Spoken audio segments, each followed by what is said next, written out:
For the champions, stand up, stand up, stand up. For the champions, stand up, stand up. For the champions, stand up, stand up. For the champions, stand up, stand up. For the champions, stand up, stand up. For the champions, stand up, stand up. For the champions, stand up. For the champions, stand up, stand up. For the champions, stand up, stand up, stand up. For the champions, stand up, stand up. For the champions, stand up, stand up. For the champions, I'm coming, I'm coming out.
better timing. It's so far for all I'm enjoy forever. But you no pay attention to the intimidation she dey face. No be like water. If woman get confidence, oh, then she no be woman. Woman get money, one love share money. She no be woman. If she no got him up for side, they go dey push woman aside, and eventually, oh, they go suffer woman. I never talk you finish. I never talk you finish. I never talk. Woman, nobody be like woman. I never talk you finish. I never talk you finish. I never talk. Woman, nobody be like woman.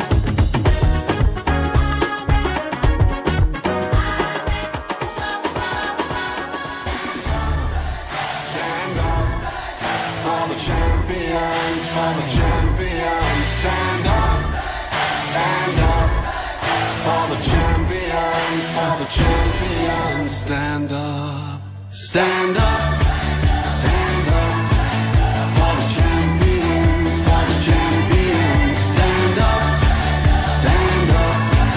for the champions, for the champions. Stand up for the champions, for the champions. Stand up for the champions, for the champions. Stand up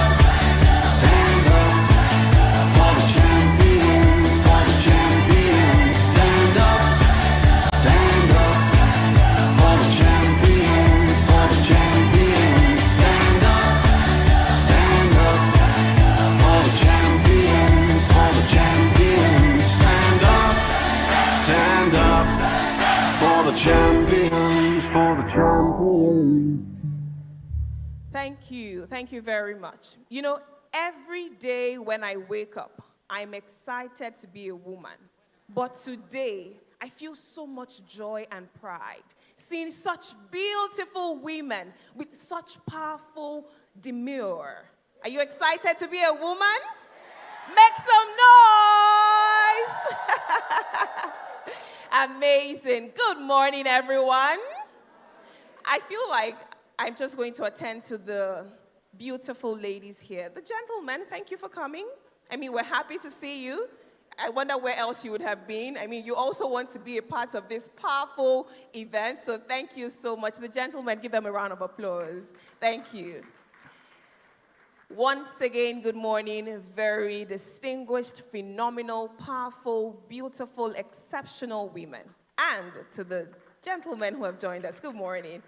See, one thing about women, sometimes we ask ourselves, should we applaud, should we not? Please, to the beautiful, amazing, excellent, wonderful, outstanding, high-achieving, beautiful again, gorgeous women in the room. Good morning and happy International Women's Day.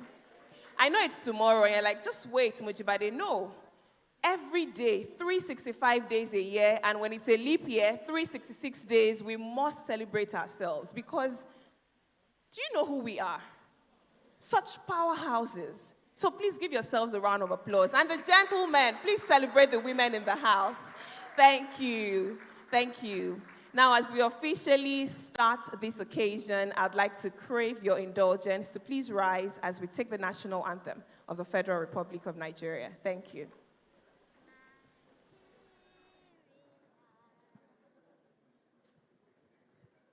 Nigeria,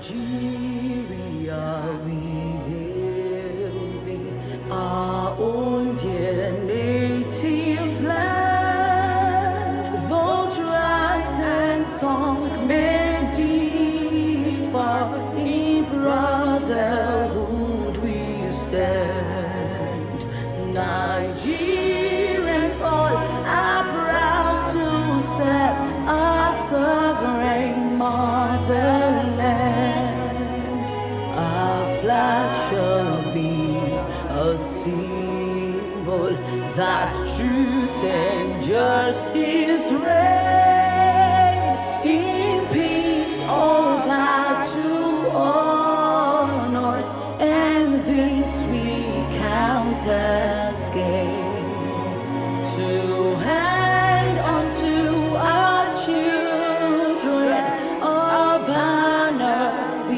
without stain.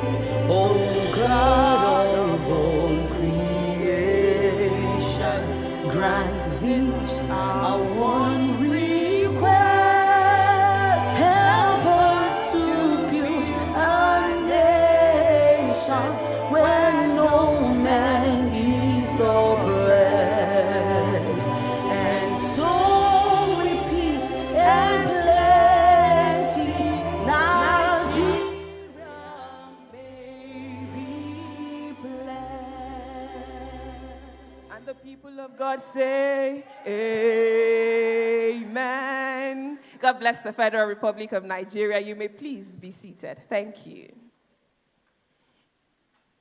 Thank you very much. Good morning once again. And I'm going to start in an unconventional way before I say anything. You know, they say that where women are together, we don't celebrate each other, we don't compliment ourselves. And I'm here to say that that is incorrect. So turn to the lady beside you and pay her a very kind compliment. Tell her how gorgeous she looks. We are debunking that myth today because women celebrate women. Superstars celebrate superstars. I love it. I love the energy in the room. Absolutely amazing. Great, great, great.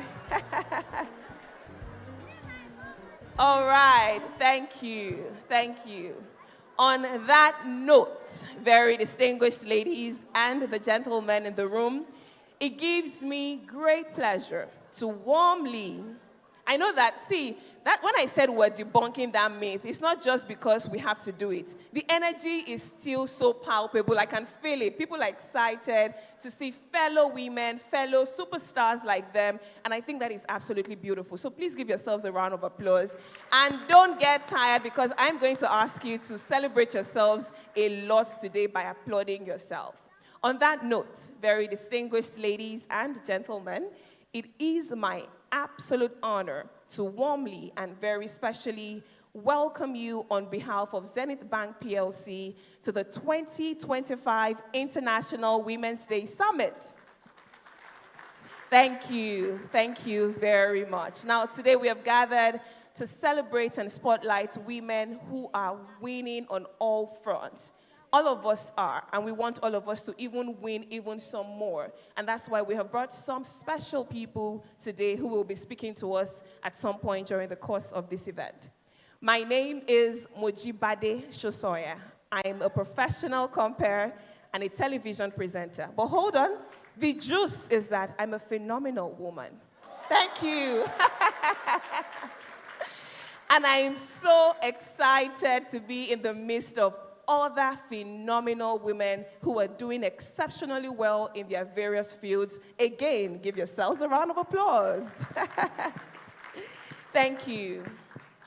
Now, I want us to pause for a second or maybe two and just imagine a gender-equal world, a world that is free of bias, stereotypes, and discrimination, a world that is diverse, equitable, and inclusive. A world that allows women to win. Let's just pause and imagine that kind of world. Now let's unpause and imagine that we don't have to imagine it. And it's an actual reality. Can you imagine how beautiful the world will be? Absolutely beautiful. Where we don't have to pause to imagine it again, where we actually see it unfold before our eyes, where there are no biases, where there's no discrimination, where women are not ashamed to step up and speak up and just be themselves because the world has achieved gender equality. I'm looking forward to that, and I'm particularly excited about the global theme of this year's International Women's Day. We say to girls, you can have ambition, but not too much. Yeah. You should aim to be successful, but not too successful. Why? It will threaten the man. Thank you, DJ. Thanks for interrupting me to insert that. But you know, we just imagine a world where we can achieve and not feel like, oh, I don't have to overachieve. What is overachieving? Just achieve. You're just living your life. So we're going to get to a point where we don't have to imagine such a world, where we actually live in the reality of such a world. I'm looking forward to that. And like I was saying, I'm excited about this year's theme, the global theme for International Women's Day, which is Accelerate Action. We've been talking, we've been conferencing, we've been summiting, we've been engaging, but it's time to move even faster so that myself, yourselves, our sisters, our unborn children, I don't have any child yet, but I want my daughter to achieve as much as she wants to, just because she can see a Tara Fela Durotoye who has achieved, and we can read about her and say, this woman is doing well. I mean, when you think of the first female managing director and CEO of Zenith Bank, you say, I can do it because she did it. That's the energy that we want. Thank you. Thank you. See, this audience, I'm going to rent you for all my events because the energy is given. Thank you. And now we have some special people who are joining us virtually. I want us to celebrate them very loudly. Please give our virtual audience a resounding applause. We love you. We hope that you're feeling the energy in the room and that you're having a really good time. We promise you that everything that we do here, you won't miss out of it. Maybe the food, you might, but just walk to your fridge, your freezers, the nearest restaurant to you, and get anything you want to eat, and we've got you covered. All right, so today, as we celebrate women and honor women's achievement, we also celebrate Zenith Bank PLC for not just talking the talk, but also walking the talk. You know, we talked about the first female CEO and managing director who rose through the ranks. I mean, her story is one of dedication, commitment, tenacity, grit. And thank you. Thank you. There's an excerpt from one of my favorite quotes that says, as we let our own light shine, we unconsciously give other people permission to do the same. So you say that if she can, then I can. And so what she's doing unconsciously is allowing other people to shine and giving them wings to also fly. So we celebrate Zenith Bank for that. We also celebrate them for not just, saying these things, but being committed to gender equality and women's empowerment through their products, policies, and of course, practices. When we talk about the Z Woman Initiative that is tailored to supporting female entrepreneurs, we also look at partnerships for women empowerment, health initiatives, and for over a decade, Zenith Bank has sponsored the National Women's Basketball League. I think they deserve another round of applause. Thank you. And then again, the conference and our summit today says it all, that Zenith Bank is putting their mouth where their money actually is, because they believe, putting their money, beg your pardon, where their mouth is, because they believe so much in women, and this is not just another gathering, but one that we do hope that will propel us into greater heights. Again, I'm truly honored to be here to serve as the compere for this occasion.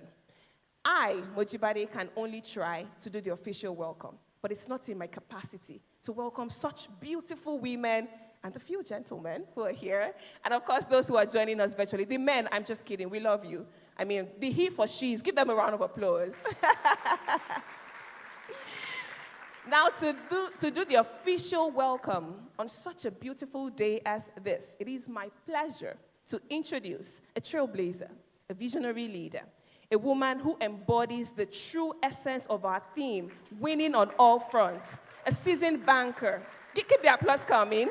Her journey is one that mirrors resilience, excellence, passion, diligence, grit, and groundbreaking achievements. Today, she stands before us as a living testament, shattering glass ceilings, leading from the front, and breaking all barriers. Thank you. Hotter than a fantasy. DJ, hold on.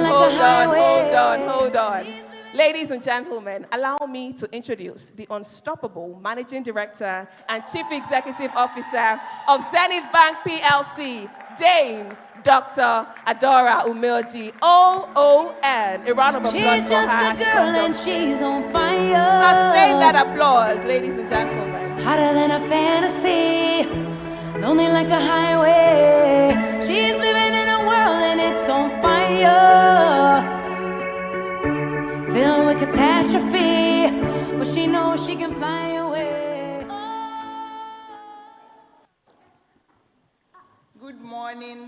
beautiful women.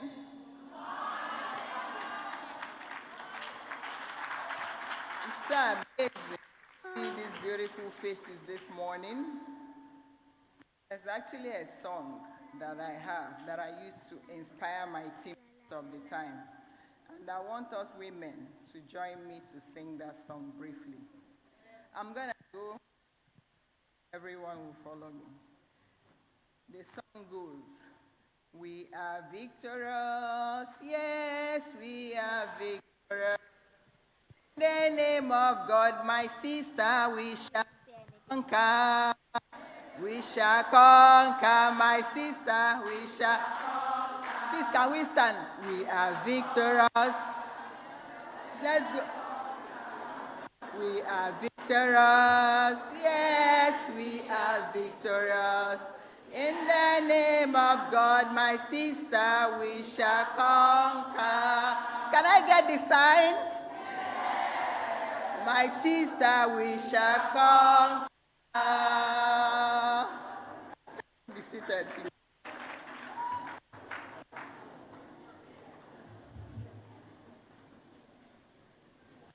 Good morning, distinguished guests, esteemed colleagues, ladies and gentlemen. On behalf of the board, management and staff of Zenith Bank PLC, I welcome you to the 2025 Zenith Bank International Women's Day Seminar. We join hands with the world in celebrating the remarkable strength and resilience of women and their achievements across diverse industries.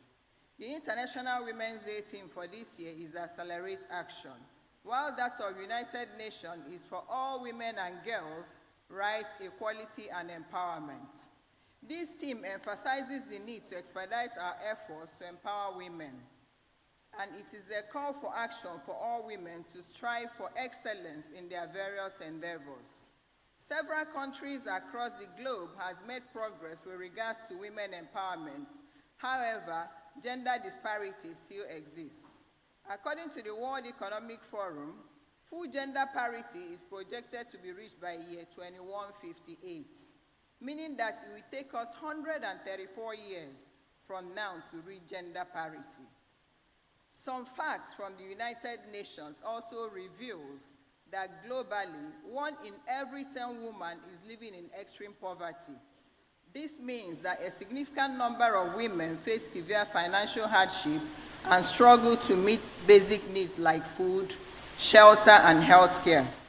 Also, gender wage gap is estimated to be 20%, meaning that on average, every woman earns 20% less than men for the same or similar work. 6% of women are less likely than men to have access to financial institutions or bank accounts. Women are less likely to be entrepreneurs and face more disadvantages starting businesses. The digital divide remains a gender issue, with 37% of women worldwide still without access to internet. According to the IMF, in Nigeria, 49.3% of general population comprises of women. However, women account for 70% of country's extremely poor population. 17.2% of male are employed in wage jobs, and that of female is only 9.2%. The unemployment rate of women stands in 16.7%, while that of men is at 11%. These numbers, ladies, are very mind-boggling, disappointing, and totally unacceptable. I therefore urge all women to work assiduously and accelerate our effort to bridge these gender gaps. Every one of us can champion this change by supporting and encouraging one another to be more resilient, disciplined, and focused, and to achieve success in their various endeavors and goals. This is why we have chosen the theme for 2025 Zenith Bank International Women's Day Seminar to be winning on all fronts, to encourage women to strive to succeed in all fronts. This is no limit to anything you can achieve as a woman, and is not limited to just your career to succeed, but you should be able to succeed in all fronts and in all aspects of your lives. I want to use these opportunities to specially appreciate the visionary leadership of our founder and chairman, Dr. Jimovia, CFR, for the pivotal role he has played in promoting gender equality and ensuring a balanced and inclusive work environment in Zenith Bank PLC. He is a man who believes in women's capability and projects and empowers women to succeed. Please, let's give our chairman a round of applause.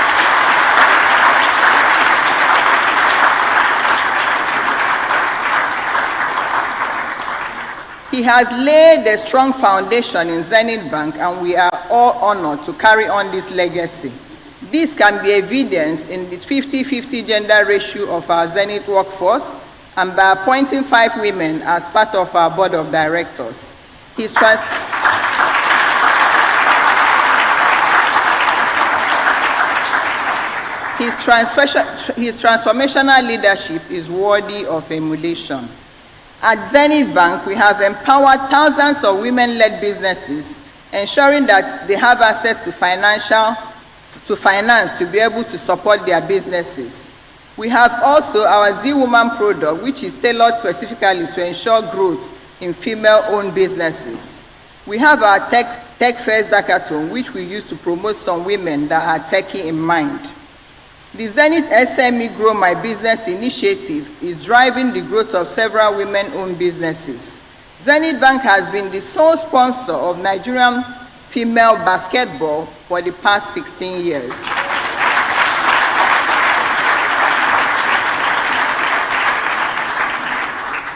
These, among many other initiatives, which my humble self, as the first female CEO of Zenith Bank, is championing.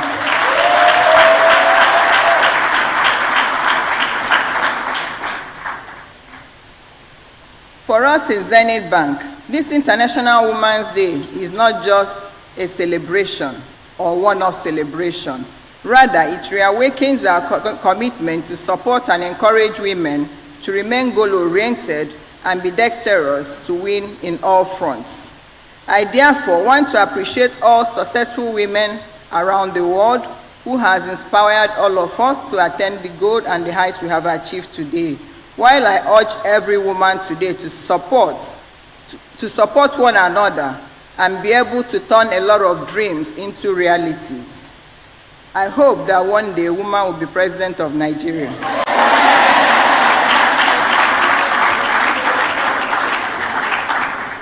My advice to all women is that let the challenges be your driving force, and let that can do it, which is a bias, be the wave behind your wings.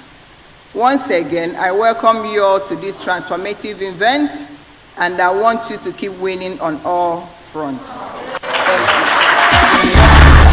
Stand up for the champions, stand up for the champions, stand up, stand up.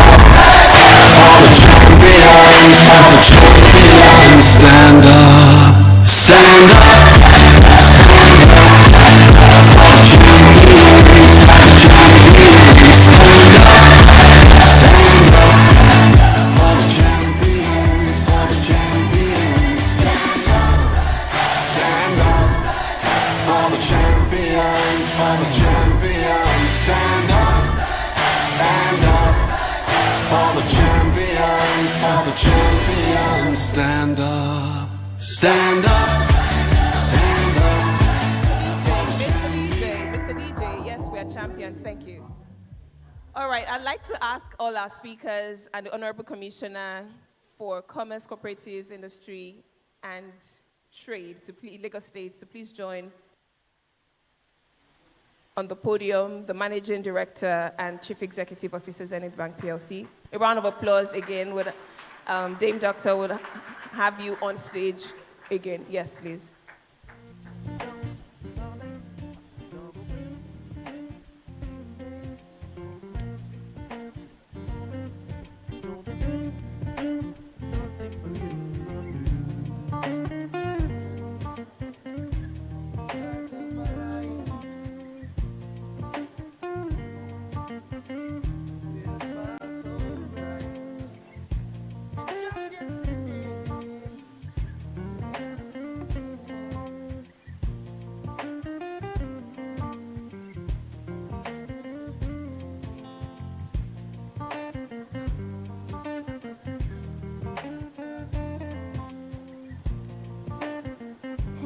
All right, thank you. We'll take one without our panelists first. So we'll have, yes, ma'am, you join them.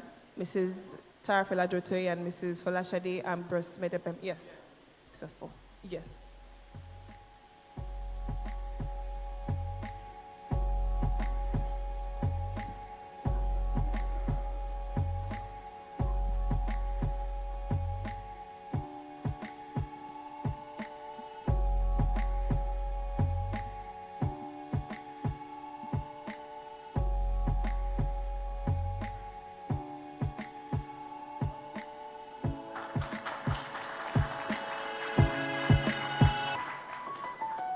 I'll smile, I know what it takes to fool this town. I'll do it till the sun goes down and all through the night time.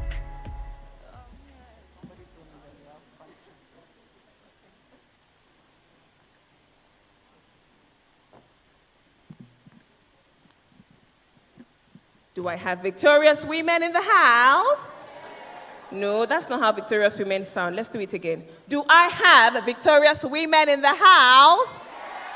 That's more like it. That's the energy we want all day, every day, forever and ever. Amen? Great. Thank you so much. And again, can we give a resounding applause to our exceptional, highly esteemed Managing Director and Chief Executive Officer at Zenith Bank PLC. We're still celebrating and commemorating International Women's Day, and as we go on, I will introduce our keynote speaker. It is my delight to do that introduction.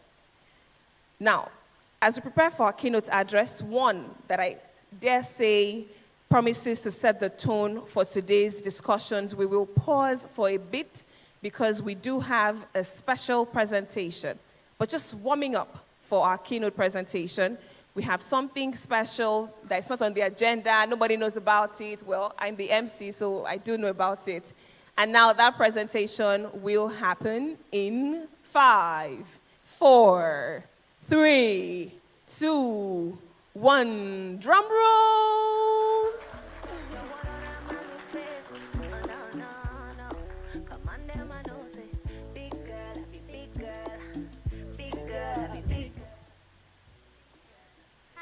International Women's Day.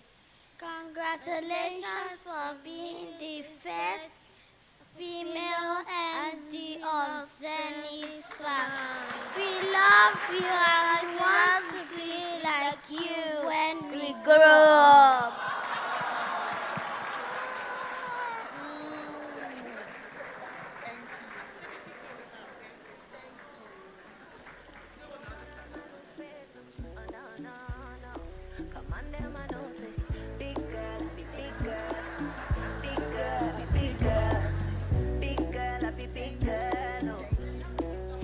Depend on me, big girl, big girl, big girl, big girl, I be big girl, big girl, I be big girl, oh. And I depend on me, big girl.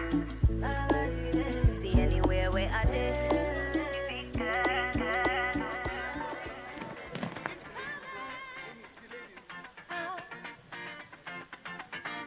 I'm coming, I'm coming.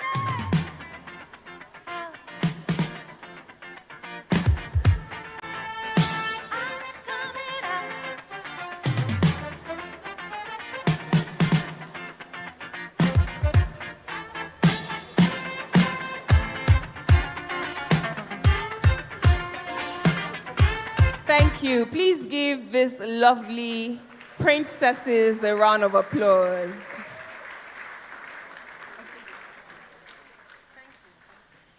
I genuinely had goosebumps when they were speaking and saying, we want to be like you when we grow up.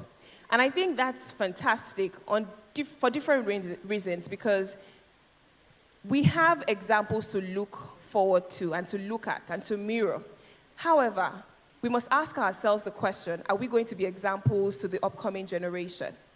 That's food for thought. Mujibade 2025, write it down.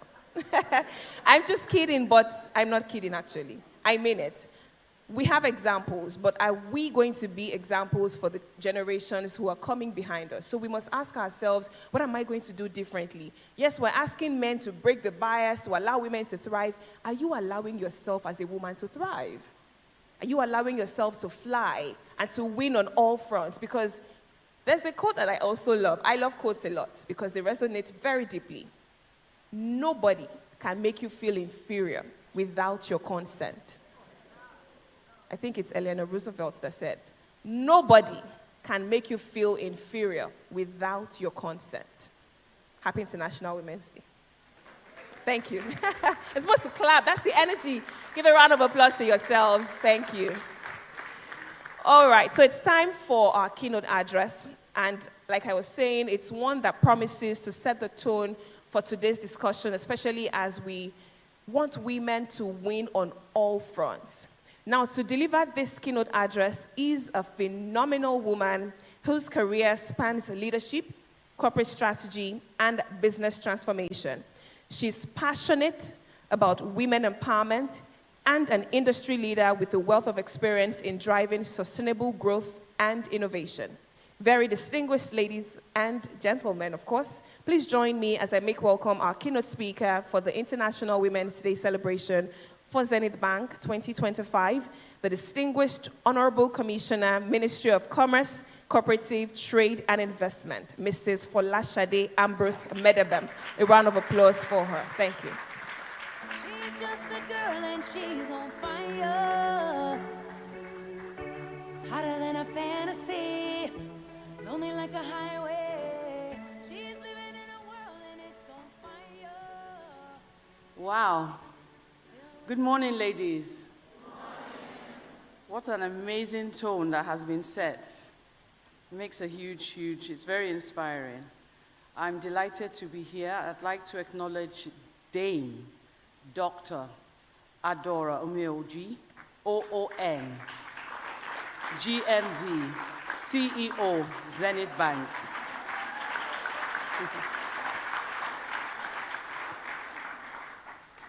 EDs of Zenith Bank, Dr. Adobe Nurapa, Mr. Henry Oro, he for she, Mr. Akin Ogunranti, he for she, Mr. Adamu Lawanu, he for she. Can we applaud them?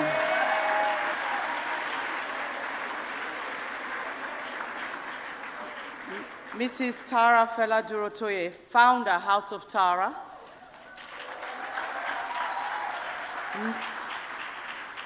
Mrs. Adegbite Hansatu, Summit Chairperson, Association of Nigerian Business Women Network. Esteemed ladies, distinguished ladies and gentlemen, it is with great pleasure and a deep sense of responsibility that I stand before you today as we celebrate International Women's Day, a day dedicated to acknowledging women's immeasurable contributions in every sector of society and reinforcing our collective commitment to gender equity. I extend my heartfelt gratitude to the management and the entire staff and the leadership of Zenith Bank under the indomitable leadership of the Group Managing Director, CEO, Dame Dr. Adora Umeoji, OON, the first Group MD, wait, before you applause, of the biggest bank in Nigeria.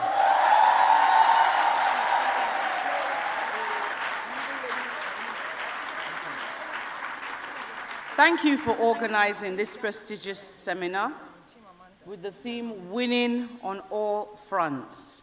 So when I was asked to come and speak here today, I thought, okay, winning on all fronts, what does that mean? It's about accelerating action for female rights. Do you agree? It's about female empowerment. Do you agree? And it's about female equity. And this theme is particularly apt for Lagos State under the visionary leadership of Mr. Governor Babajide Olushola Sanwo-Olu. We are making significant strides to ensure that women are not only included, but are also at the forefront of economic, social, and political development. Thank you. I reiterate, today is our day.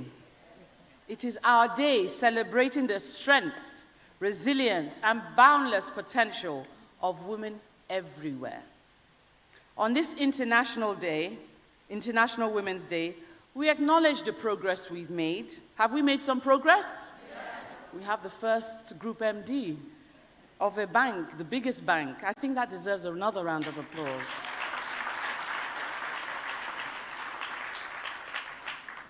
So this year's theme, Accelerating Action, is really essentially getting us to recognize the urgency of the journey ahead. Accelerating action for female rights, female empowerment, and female equity. You notice that I keep emphasizing the word equity. There's a distinction between equity and equality. And I like using analogies a lot, so permit me to indulge.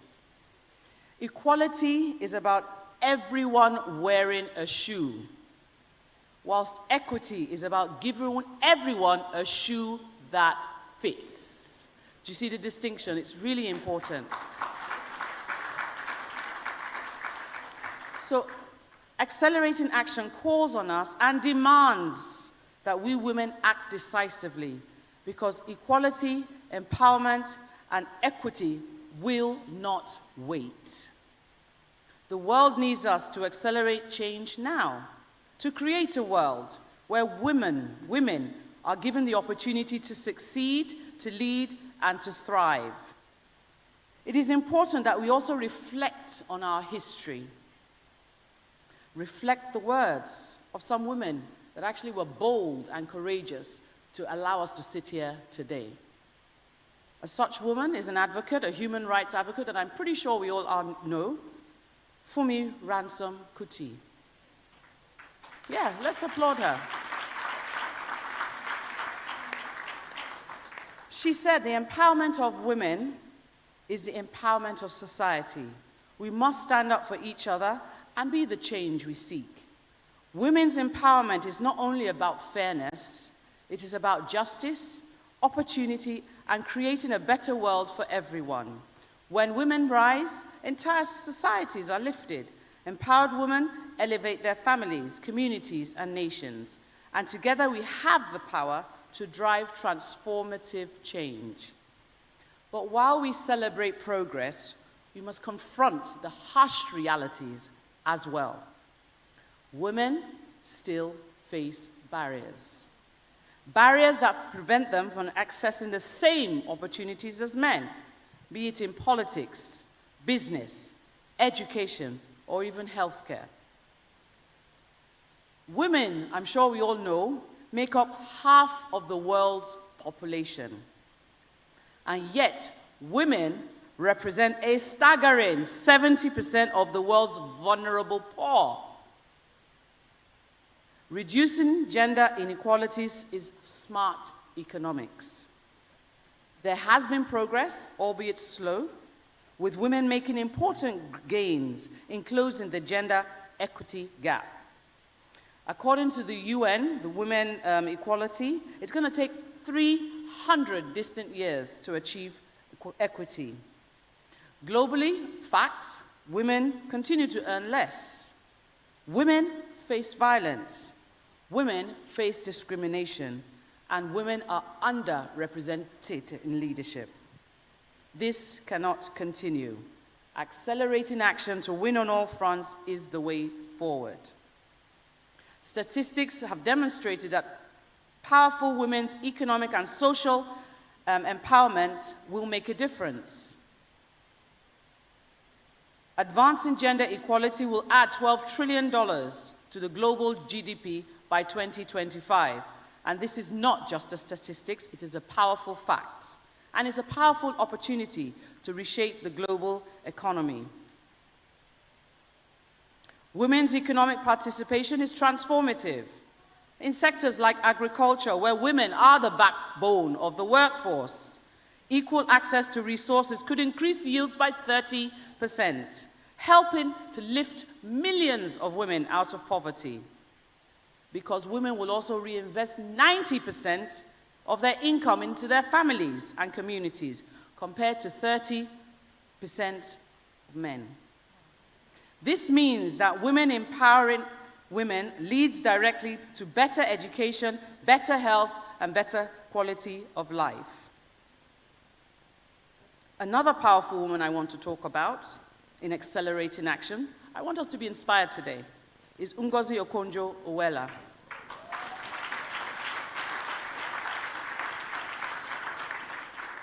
The first woman, an African, to lead the World Trade Organization. Let me repeat that, it feels nice. The World Trade Organization. She said, the challenge is not just to be a woman in power, but to use that power to change the world. Ngozi's leadership is a reminder that we must not just strive for positions of power, but actually ensure we enact and impact and apply the ability to make an impact, a legacy of philanthropy by believing in herself. She reminds us that the biggest adventure you can take is to live the life of your dreams. Another woman, Oprah Winfrey. I think I don't need to give any introductions to these women that I'm talking about. She is proof. I'm sure we all know her story. She is proof that when a woman empowers themselves and each other, they create a world of possibility. In politics, Ellen Johnson Sirleaf, Africa's first female president. She led Liberia through challenging times. And she said, if your dreams do not scare you, they are not big enough. I mentor a lot of women, and I actually tell a lot of women, I want you to be comfortable being uncomfortable.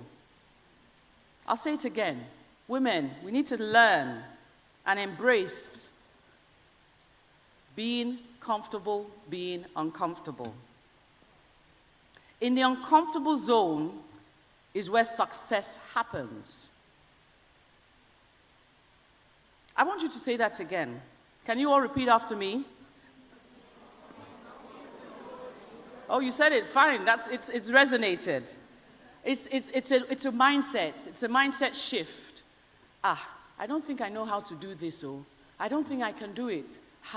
You know, we all have that inner voice, don't we? And it always says that to us. And I didn't see you there. It tells us, you know, that I don't think I can do this. But guess what? When we apply ourselves, what happens?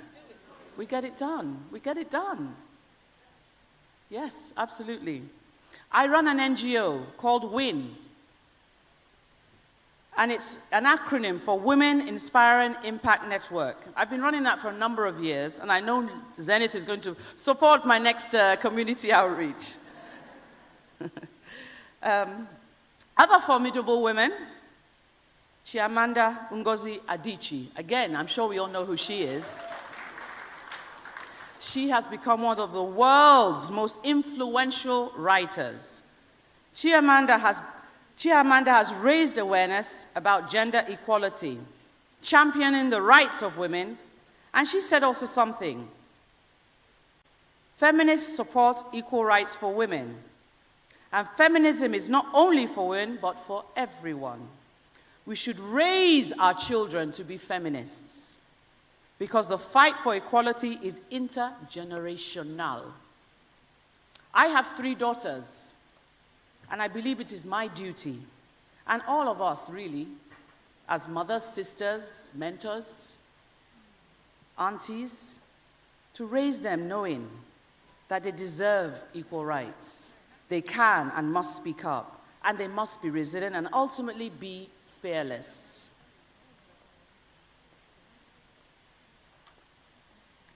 As women, we must adjust our crowns, not just for ourselves, but for each other. Again, when I took a step back and was reflecting, winning on all fronts, accelerating action, I really wanted to bring it home, and I was asked specifically to speak from the heart. So I'm speaking from the heart here. As women, we must adjust our crowns. That's why you can see, metaphorically, I'm wearing my crown today. And all of you, please adjust your crowns. This is a reminder that we must stand in confidence, we must lift each other up, and we must support one another's journey, particularly when women, and we see, are at their lowest. We can amplify, and we must amplify our collective strength and accelerate the change we wish to see. A woman who knows her worth will go places. Together, let us know our worth. Ladies, say, I know my worth. I know my worth. Adjust your crowns. And remember, when you're adjusting your sister's crown, you don't need to tell the world it's crooked. I'm sure we've all seen that as well.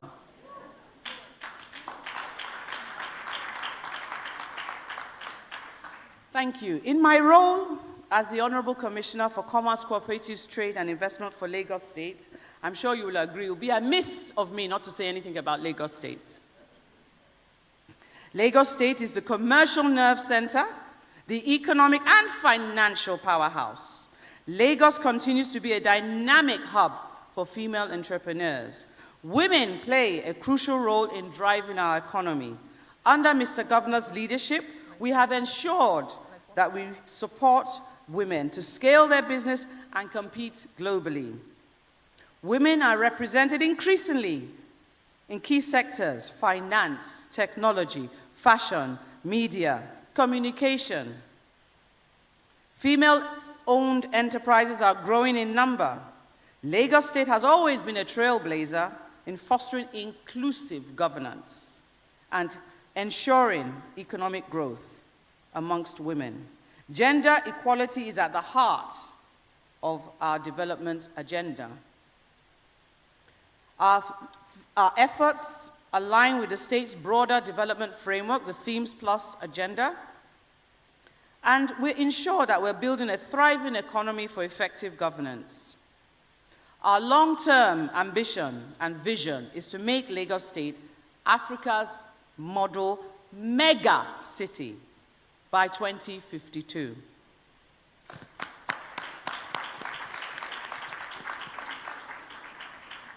So when we talk, thank you, when we talk about women's empowerment, economic independence is a foundation Lagos State has taken.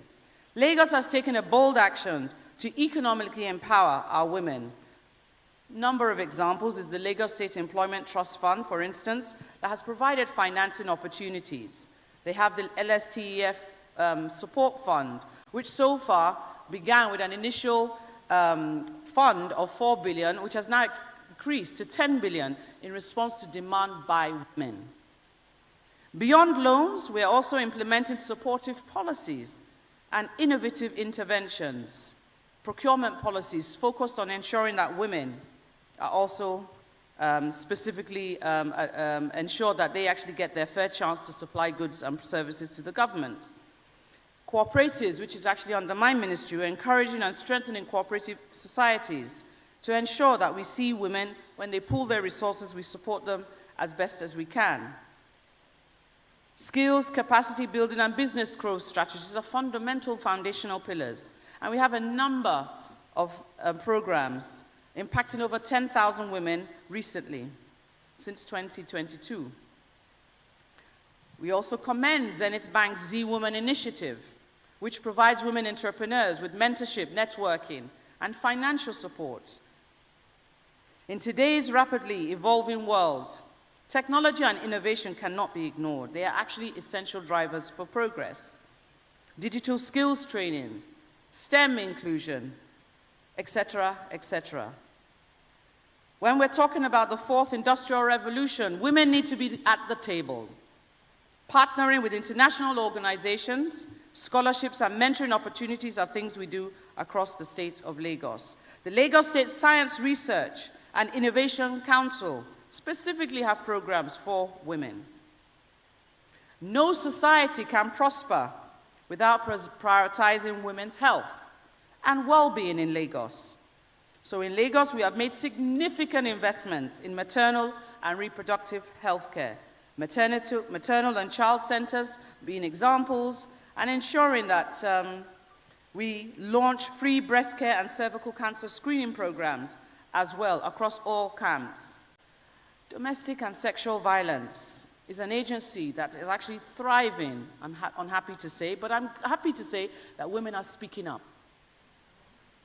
And so Lagos State, under the DSBA, is providing legal aid, counseling, and rehabilitation for survivors. Prenatal care, postmenopausal care are all top of mind for us. Like I said, Lagos State is all about inclusive governance and leadership. Women also make up 50% of permanent secretaries, and the Executive Council, in the current Lagos State Executive Council, we're proud to say we have 10 women commissioners.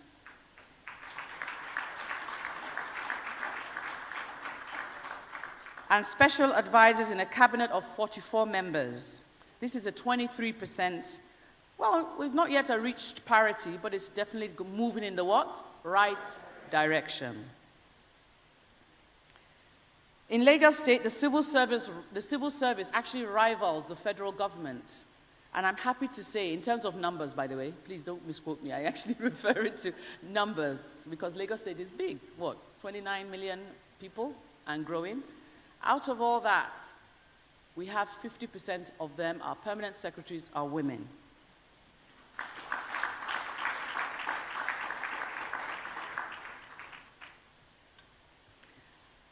Another thing I will talk about when we're talking about inclusive governance is our efforts to involve women at the grassroots and in the civic decision-making. The state government, through the Ministry of Women Affairs and Poverty Alleviation, and in partnership with the civil society, regularly hold town halls and forums to hear and listen to women. To listen to women associations, professional women's bodies, female academics, and youth groups. We also invest in women leadership. We invest in better governance, etc., etc. As we continue this journey, we're also guided by global best practices as well. The Beijing Platform for Action, the Sustainable Development Goal SDG 5, are all reinforcing that women's equal participation in governance is essential for development. And Lagos is proud to be setting that pace.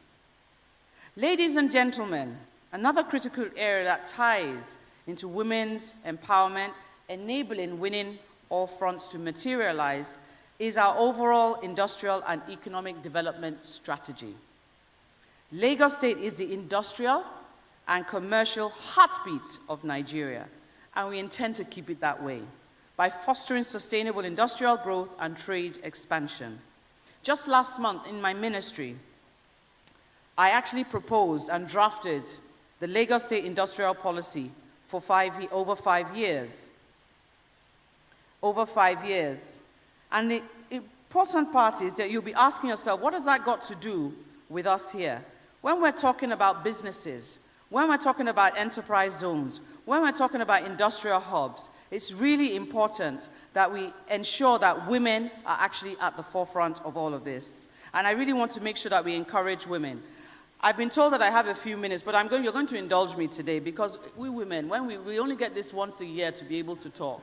And I really want to share some really important parts with you. So ladies and gentlemen, the movement for women's empowerment in Lagos is reinforced by partnerships and collaborations beyond our border. Okay? We're also contributing to connecting 1 million women in trade, which is an initiative that has actually resonated globally, and it was actually initiated by one of the, I think it was the former President Carter. And again, they actually brought it to Nigeria and actually set up here in Lagos. And again, Lagos State is very much working on that. So as we mark this year's International Women's Day, let this be more than just a conversation. It's time for us to truly accelerate action for female rights, female empowerment, and female equity. It's time to move away from rhetoric to action, to convert all the plans and policies we have discussed into tangible improvements in women's lives. We must confront and overcome the persistent challenges that continue to impede the rights and full empowerment of women. A gender-inclusive workforce and economy benefits everyone. Studies show in real life, we hire and promote based typically on unconscious bias. Now, I'm asking us all, let's actually promote and hire based on talent. Confront the unconscious bias. Mentor women in fields where there are few. Design your CSR programs to lift women in your communities. And yes, I thank those, specifically Zenith Bank, because I know you're doing an incredible amount of work in that regard. I say this is the future, and the future is in our hands. Do not let anyone tell you that you cannot achieve something because of your agenda. Take up leadership roles in your sphere of influence, in your schools, in your communities. Embrace technology, embrace science, and break every barrier that stands in your way. We are rooting for you. Lagos State is fully committed to building, yes, please clap, clap, clap.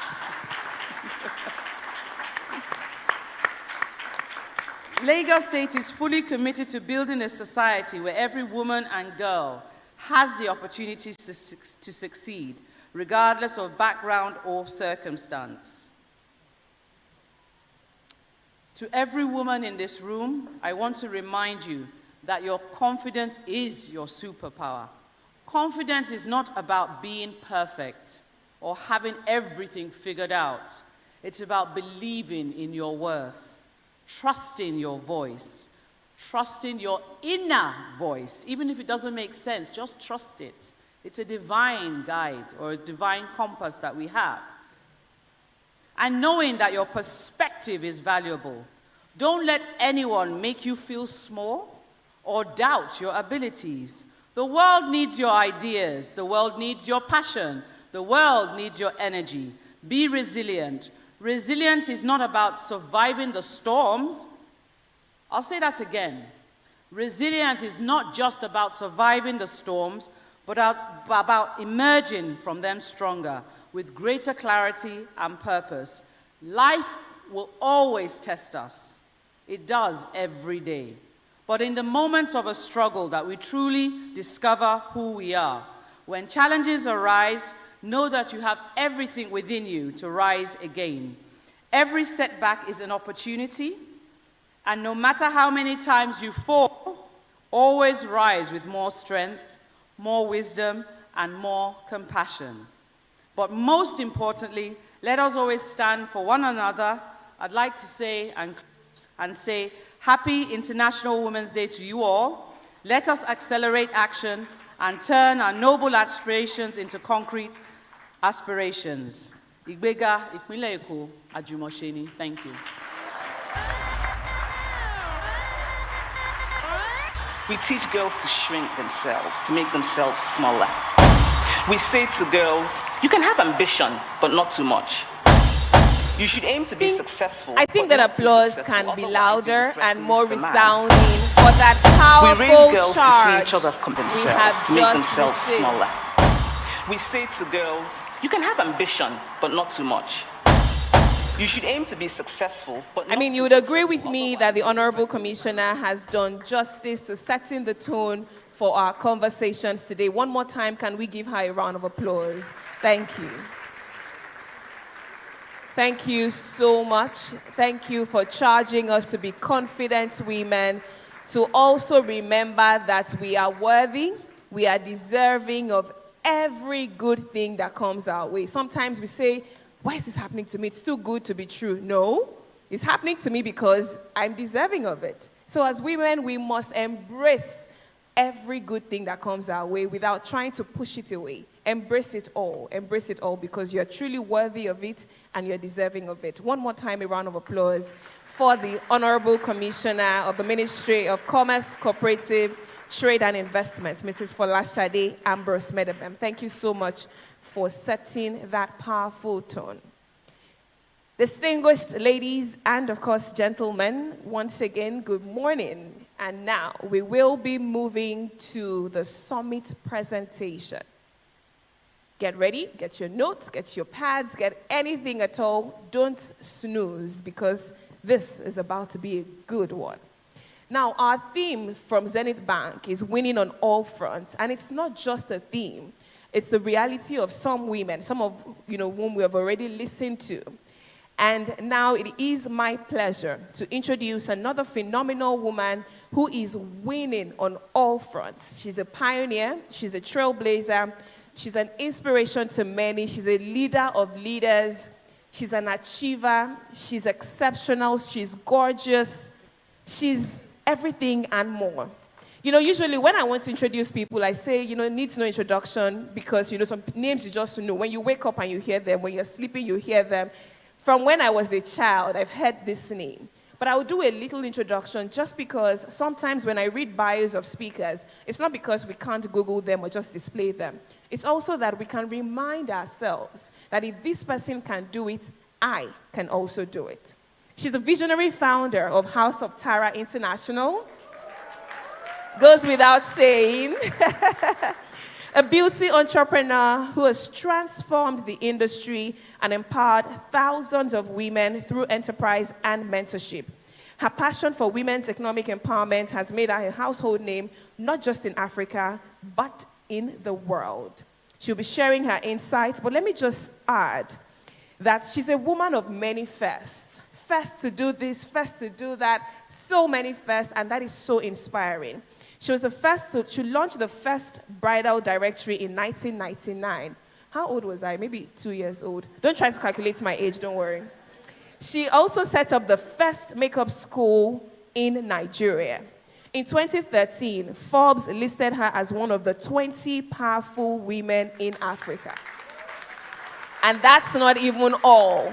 7 years after, because she understands how to reinvent herself, in 2020, Forbes said, again, we're bringing this woman because she's ever evolving, ever achieving, ever exceptional. She was listed amongst Africa's 50 most powerful women. I mean, what an honor to have her here today. She's a gift that keeps on giving, a global speaker, a global asset from Nigeria to the world, an industry enabler. The story of revolution of Nigeria's beauty industry and cosmetic industry will be incomplete without her. Distinguished ladies and gentlemen, for the summit presentation, please make welcome the one, the only, exceptional, gorgeous, absolutely talented, amazing, phenomenal, the excellent Tara Fela Durotoye. A round of applause for her. Thank you. I'm going to allow her, thank you, DJ. I'm going to allow her drop her iPad here. Then I'm going to do something that nobody said to me because I'm the compere. Please take center stage.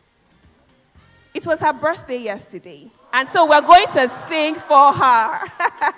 Can we please rise as we honor Mrs. Tara Fela Durotoye as we sing a happy, because she could be with her husband today saying, I'm celebrating my birthday. But this cause is so important to her. So she's left everything else she could be doing to come bless us, because this woman, her middle name is Solomonia because she's so wise. Solomon was the wisest man in the Bible, but I've given her the female version. So today she'll be blessing us. But just before we listen to her, we will sing for her and celebrate her, because you're worthy of celebration every single day. Let's do this together. I will try to lead. Don't judge my voice. I'm a compere, not a musician. But let's do it together. 3, 2, 1, let's go. Happy birthday to you. Happy birthday to you. Happy birthday, Tara. Happy birthday to you. For she's a jolly good fellow. DJ, now that you're playing me. Okay, come on. Happy birthday to you. Happy birthday. Happy birthday. It's okay. Thank you. Thank you. You may please be seated. Thank you for the honor and happy birthday again. Thank you. Thank you very, very much. Oh my gosh. Well done to all the women in the room. I get to speak at IWD events every year. I was with the commissioner last year at PwC. So it's interesting that we're seeing ourselves again this year on the same platform. And this one is special. And the reason why it's special is, I get invited to a bank to speak, and every time the MD is a man. Last year, I was at a bank, the MD was a man. So this day is special. Special. It's special. It's special to me because I get to sit, I get to speak at an IWD event where the group managing director is a woman. Is a woman. As a young consultant, my husband did a lot of work in the banking industry, training entry-level staff.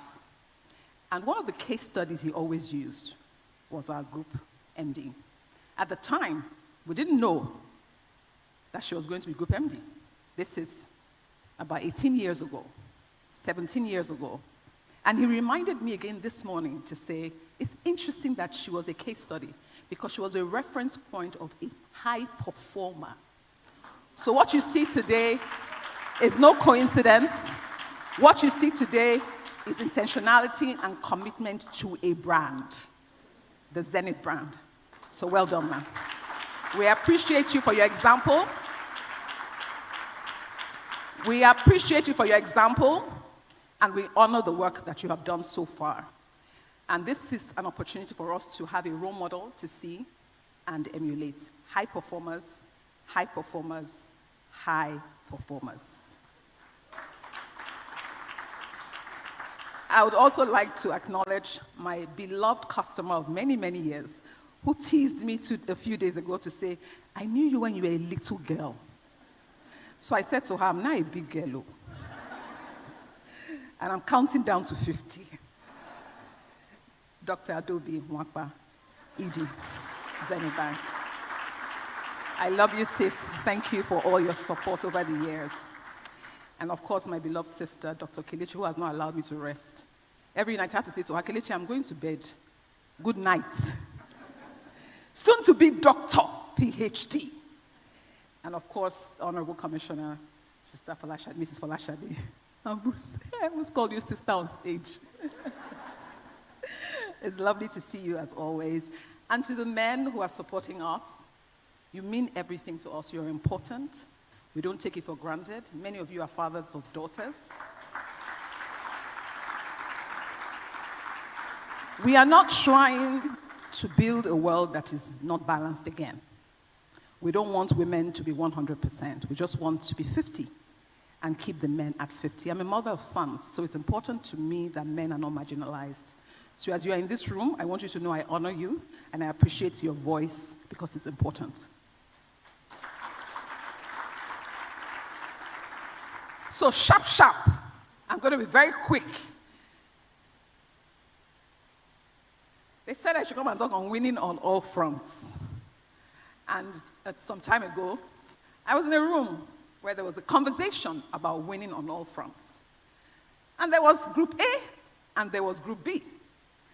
Group A said, I am not interested in winning on all fronts.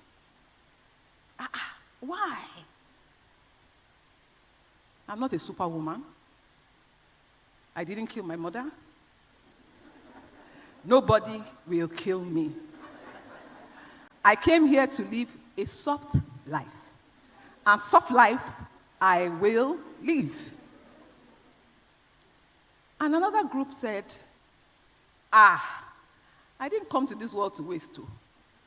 I will not die with anything left. I must die empty. So I must win on all the fronts. And Group A said, you make your choice what your fronts are. I have made my choice what my front is. And my front is the what? The what? Is there anyone who has ever been in this situation on a WhatsApp group? Or in the Old Girls Association group, where the conversation was about this soft life or no soft life? Have you been there before? Have you? And I love this when they say, I'm not a superwoman and I don't have any cape. I'm not even interested in being one with a cape. Sometimes, even us in this room, even though we are bankers who are high performers, because that's one of the culture of Zenith Bank, that is a high-performing bank, we sometimes say to ourselves, this life is too hard. Am I correct? Yes. Correct. But then there are some other times where you say, well, if Group MD did it, I must do it too. And then you become driven again. But you know what I believe? These are two belief systems. And I want to say, as the special guest speaker today, that your belief is valid.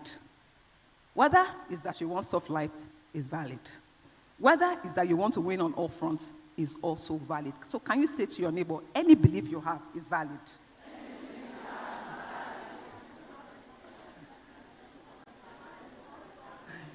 If it's soft, it is valid. If it's soft, it's valid. If it's not soft, it's also, you don't want to say it. If it's soft, if it's not soft, anyone.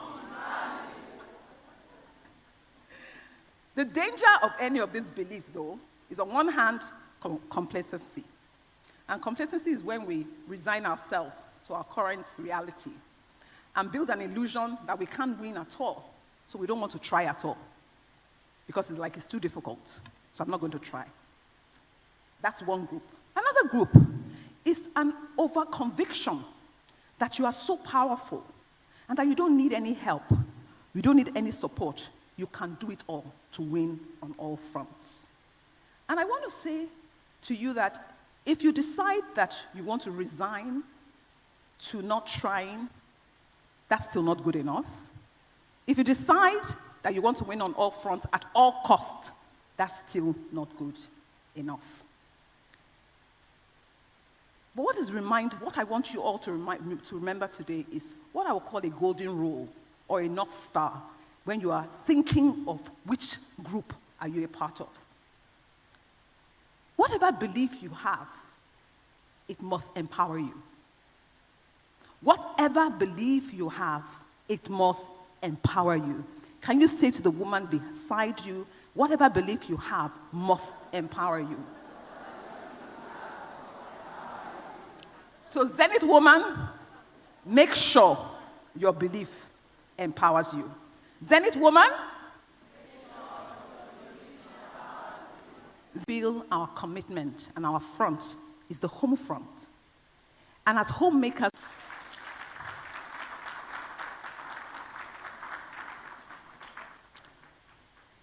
if you have a daughter who makes that choice,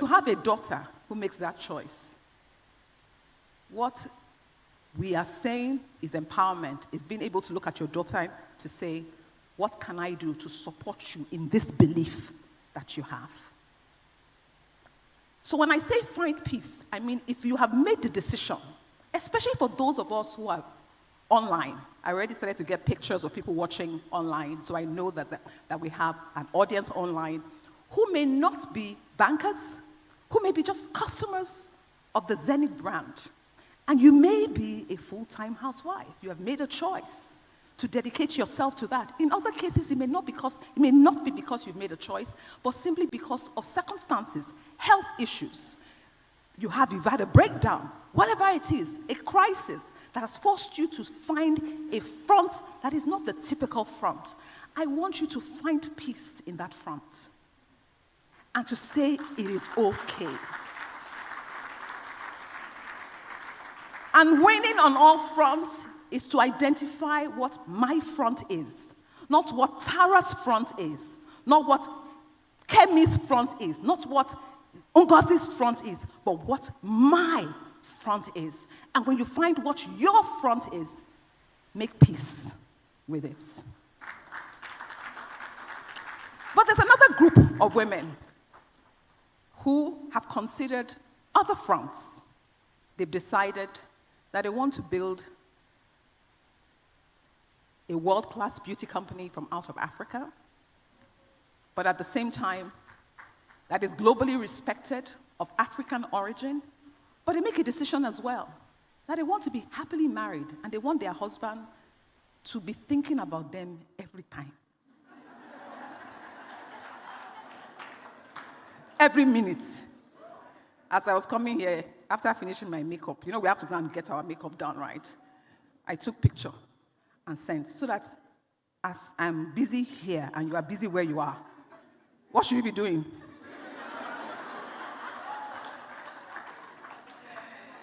And all fronts I have chosen is to do ministry work.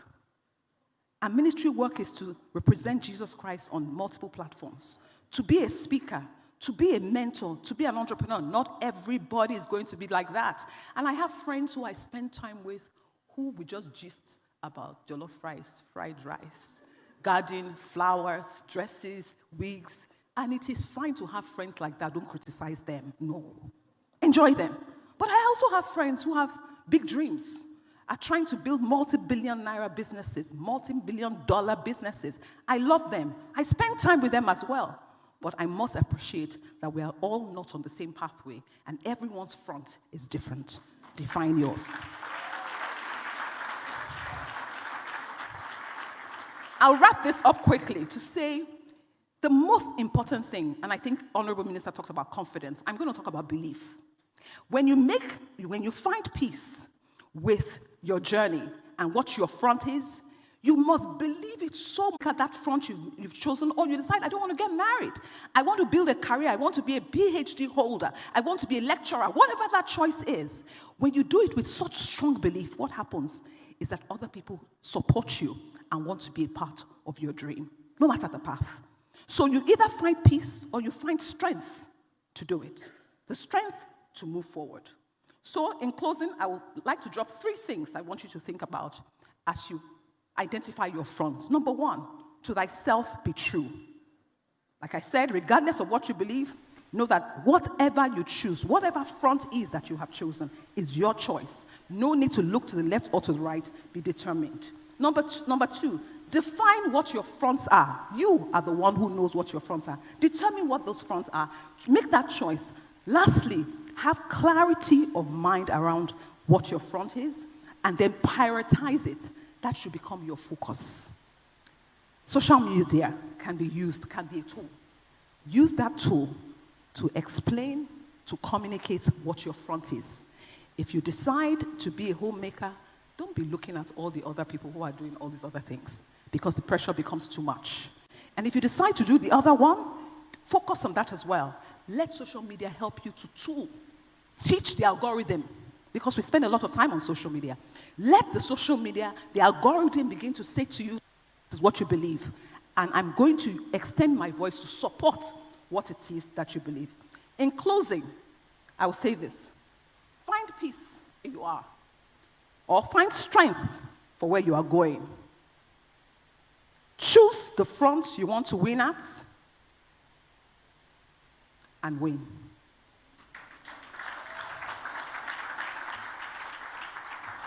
I'm going to get up the stage now, but before I do so, I'm looking for hype women.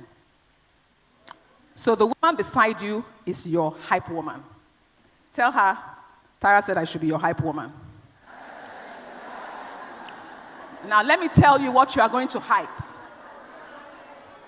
Tell the Zenith woman beside you, find peace where you are.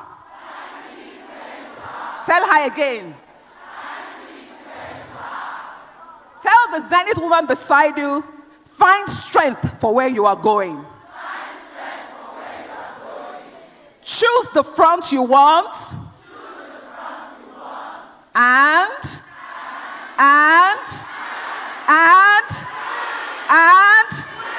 give yourselves a round of applause.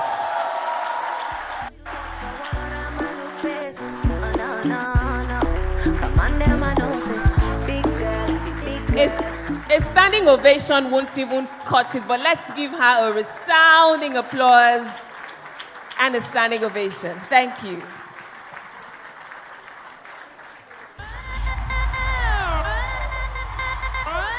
We teach girls to shrink themselves, to make themselves smaller. We say to girls, you can have ambition, but not too much. You should aim to be successful, but not too successful, otherwise you will threaten the man. We raise girls to see each other as competitors, not for jobs or for accomplishments, but for the attention of men. Feminist, a person who believes in the social, political, and economic equality of the sexes. Amazing. You know, if we shut down this summit after Mrs. Tara Feladuroto's session, I think Zenith Bank can even decide not to have a summit for the next 10 years, because this food for thought that we've had, my tummy is full, my soul is full, my head is full, my heart is full, my hands are not full. Give her a round of applause, because man, that was absolutely table shattering. You know, sometimes you get perspectives to different things and you're like, wow, we never saw it that way. When I said this woman is wise, I wasn't just trying to make her feel good, because she's indeed wise. Solomonia. Please give her another round of applause. Thank you so much. Thank you. Thank you so much. We're moving on very quickly, and we have a rich panel conversation. We have brought women from different fields who are winning in their fields. And that's their front, and they're winning there. I'm going to start by introducing, you know, this lady is not only gorgeous. I mean, she could pass for Miss Zenith Bank if she did the competition, but we'll just allow her. For today, I'll just call her Miss Zenith because she's absolutely stunning. But much more than that, she's a journalist with a keen eye for storytelling and impactful reporting. She's renowned for her work in promoting gender equality, youth empowerment, climate action, and social inclusion. But there's a video of her that was trending some months back. And I watched that video and I said, I'm so proud to be a woman. Because again, it reminds me that nobody can make you feel inferior without your consent. This woman knows who she is and lives in the reality of who she is. I'm sure, most of us, if you haven't seen it, I will share the link on my page so you can watch it. Where she stood her ground, when she was attempted at being silenced about the Lagos-Calabar Coastal Road, some meeting, but she said, nope, I will not be silent. Please make welcome Layla Johnson Salami. A round of applause for her, please. Thank you.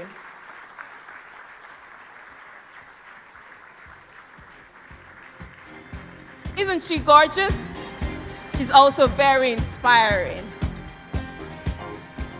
All right, the next person I want to introduce, I'm going to do it with some sentiment. Some of you already know who I'm about to introduce. She's the founder and creative director of an outstanding brand. In fact, two exceptional brands, Zilicious and Winnie School of Elegance. She's a nutritionist par excellence. She's hosted so many cooking shows with a spotlight on the one on Z World that is currently airing on DSTV. She's a brand ambassador for national brands and multinationals. She's passionate about empowering women and men to achieve their highest potential. Please give a resounding applause to my best friend, the founder and creative director of Zilicious Foods and Winnie School of Elegance, Winifred Nwania. Such an honor to introduce her on this special day.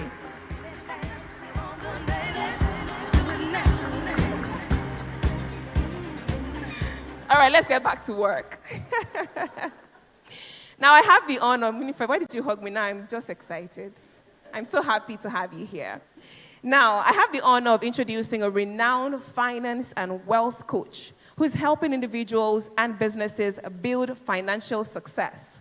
She was recently featured on the NASDAQ screens in Times Square in New York, from Nigeria to the world. Please make welcome Coach Shola Adeshakin. A round of applause for her.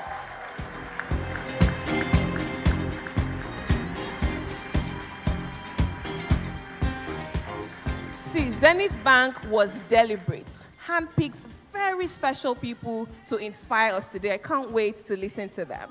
Now, this next person, I've had the honor of working with her.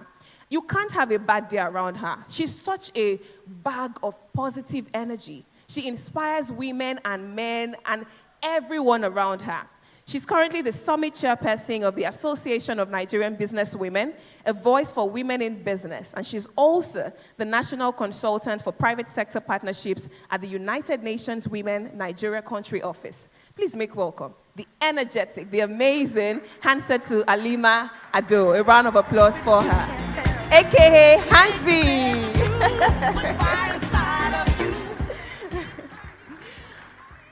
Thank you very much. Now, I will also be introducing on stage, sorry, just a second. I'll be introducing on stage someone whose story can write an entire book. I mean, she's the youngest female pilot in Nigeria. She's been recognized by the United States Federal Aviation Administration. She's currently the chief pilot of United Nigeria. But I think one of the things I found most inspiring about her, because yes, you've seen her costume, you think, oh yeah, she's a pilot. But let me tell you one thing about her, very interesting and absolutely inspiring. She used to be a flight attendant. So she's gone from serving snacks to soaring in the skies. Please make welcome Joan Obasi. A round of applause for her.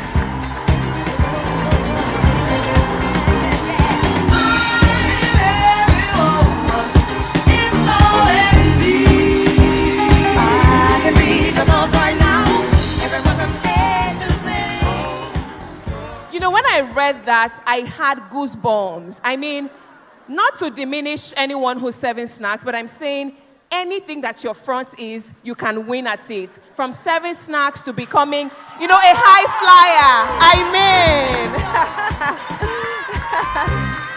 And last but certainly, and by no means the least, we have a software engineer and a published author who is shaping the future of tech and innovation.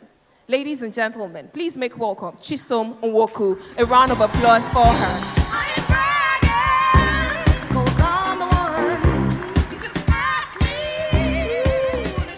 And I have the honor of introducing the moderator for this panel conversation. Ladies and gentlemen, she's an absolutely phenomenal television presenter, professional compere, traveled across different countries to host events.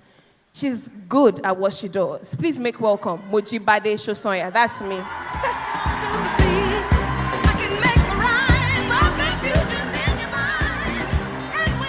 I know you were waiting for someone to come from the stage. After I hype these women, why will I not hype myself?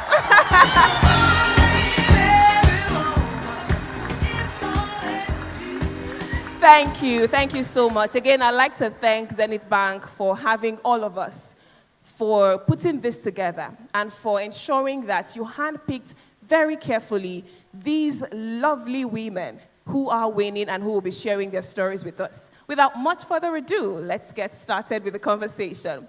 So I'm going to start with you. I'm going to start with Layla, right? And my first question, and it goes without saying because I'm sure you've been there, but let's just assume that I don't know that you've been there, we all don't know, right? So have you ever encountered gender-based discrimination in your career? If you have, can you share one of that with us, and how did you navigate that particular challenge and stay motivated? Because, it can be tough.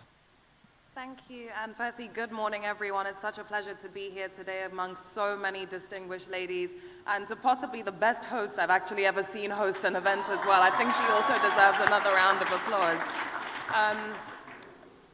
I can give many examples, but maybe I'll go with the example that you actually gave when you were introducing me, something that went viral, by no means of purpose at all, but I was covering the Lagos-Calabar Coastal Highway plans and everything that was going on with that, and I remember asking the Minister of Works a very important question, and many people here may have seen that back and forth, but for me what it was I left Echo Hotel that day and I said, if I was a man, would he have done that? And my answer was probably not. And it's the same thing that happens a lot on television as well. So when I used to broadcast on TV from the studio every day with Arise, you would find that you were sitting down for interviews with certain men, and there's always this nerve that gets struck when they have a woman asking them questions, they have a woman holding them to account. And you always have to remind yourself that I'm just here to perform my duty and do my job. Like, it's not my fault I have the job that I do. I'm not gonna stop doing my job to make you feel more or less comfortable, but I am going to do my job. So that will bring me to how I then stay motivated. I would say my biggest motivation now, I became a mother in 2023, and my daughter is 100% the biggest motivation for me, because I look at her every day and I'm like, imagine if you grow up to see a mother who backed down when she felt she needed to back down because she couldn't take the heat or the pressure in a very misogynistic society. We do have a lot of men who are he for she, but let's be honest, we still live in a very misogynistic society, unfortunately. And I do have to be that person to set that example for her. So she is definitely my biggest motivation. I would also say my bosses at work, who make me also know and always know that you're doing your job. You know, like there's nothing you're going to do except you've done something that's a sackable offense that's going to get you sacked because you're doing your job and you're doing the right thing. Those little reminders, as small as they may be, are the best confidence boosters, because it's so easy to get knocked or to feel knocked as a woman when you're just doing your job and holding people to account, as a journalist in my case, and you're made to feel bad for doing that. So that's what I would say. These things will continue to happen, you know? As long as you're a woman in a position of authority, and there's so many distinguished women here in this room that I'm sure can attest to that, and you're holding men to account and you're asking them questions, unfortunately, for a lot of men, it is going to strike this nerve. I was going to say it is going to strike a nerve. It is going to strike a certain nerve, I guess. But you just have to keep on doing your job and know that your job is your job, not theirs. Thank you so much. A round of applause for Layla. Thank you. Thank you. You know, and just watching that, remembering that video reminded me of how by letting your light shine, you unconsciously allow other people, because just watching that gave me some sort of push, like, no, you can't allow anyone to bully you into silence. So thank you, and thank you for also sharing your motivation as well, and congratulations on that. I'm moving on to the managing director, founder, and creative director at Zilicious Foods and Winnie School of Elegance. And I'm going to ask you about something that I know you like to touch on. People speak about having it all. What is the concept of having it all? Having a thriving career, a thriving personal life. Is that really possible, and is it achievable? Thank you, Sugar Girl, like I like to call her. Good morning, everybody. It's such a pleasure and a big, big honor to be seated in front of distinguished ladies and some gentlemen. Thank you so much for having me, Zenith Bank. So, first of all, I think Mrs. Tara did justice to her speech when she talked about winning on all fronts and tying it to having it all. The big question to ask is, what do you define, or what do you mean by having it all? And I was having a meeting yesterday with some people, and a lady came up with a statement that said that a lot of people are actually distracted by social media and are not finding their journey and owning their journey.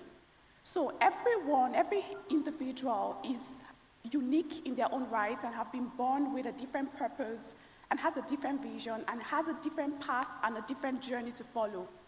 So having it all will be dependent on what path you have been destined or designed to follow. Like Mrs. Tara said rightly, one person's dream or one person's desire is absolutely different from another. And that is why I do not believe in the concept of looking at another person when you're trying to figure your life out. Yes, they can serve as inspiration and motivation and as a form of guide. But when it comes to the nitty-gritty details of what you're supposed to be doing, you're not supposed to look at someone else. You're supposed to look within yourself to find what your true purpose and your true desire is. So having it all is possible when you have defined what your all is. What is the vision for your life? What is the destination you have set for yourself for your life? Now, I would always use Mojibade, my friend, as an example. I'd say that she's one friendship that I literally would always have prayed for my whole life. But when Mojibade and I became closer, and I started seeing her win in her lane, I'm like, girl, this girl is thriving on all sides. And every time I see her do her thing, I'm super inspired. Sometimes I'm even like, this girl is doing the most. And of course, I'm there inspired. But if I wasn't a woman who is grounded in my own vision and in the dreams that I've set for myself and the purpose that I've set for myself, I will look at her and the feeling, I will feel intimidated in some way instead of inspired. There's a difference. So I look at her, I'm so inspired, and I'm like, if Mojibade has the strength to win in her lane, it means I have the strength to win in my own lane as well. And I'm not intimidated by her success. I'm not intimidated by her win. I'm drawing inspiration and energy from her so that I can win in my own lane as well. And that can only happen, or that could have only happened because I have defined what my all is. She came into my world and she has defined what her all is. I'm in support of her all, but I also have my all. So I'm focused on my all as well as much as she's focused on hers. So I said that to say it's absolutely possible for you to have it all, but you have to define what your all is. And to successfully define what your all is, you cannot afford to look at somebody else's all. Figure out what your own all is and then win at it. For somebody like Mrs. Tara Durotoye said rightly, for some people it's to live the soft life. For other people, their all is to live the soft life, do the hard work, and produce results on all sides, both in the home and in the professional settings as well. So whatever it is that you have defined as your all, do it with your full chest. Like I always say, put your whole heart and your whole mind into it, and then do it.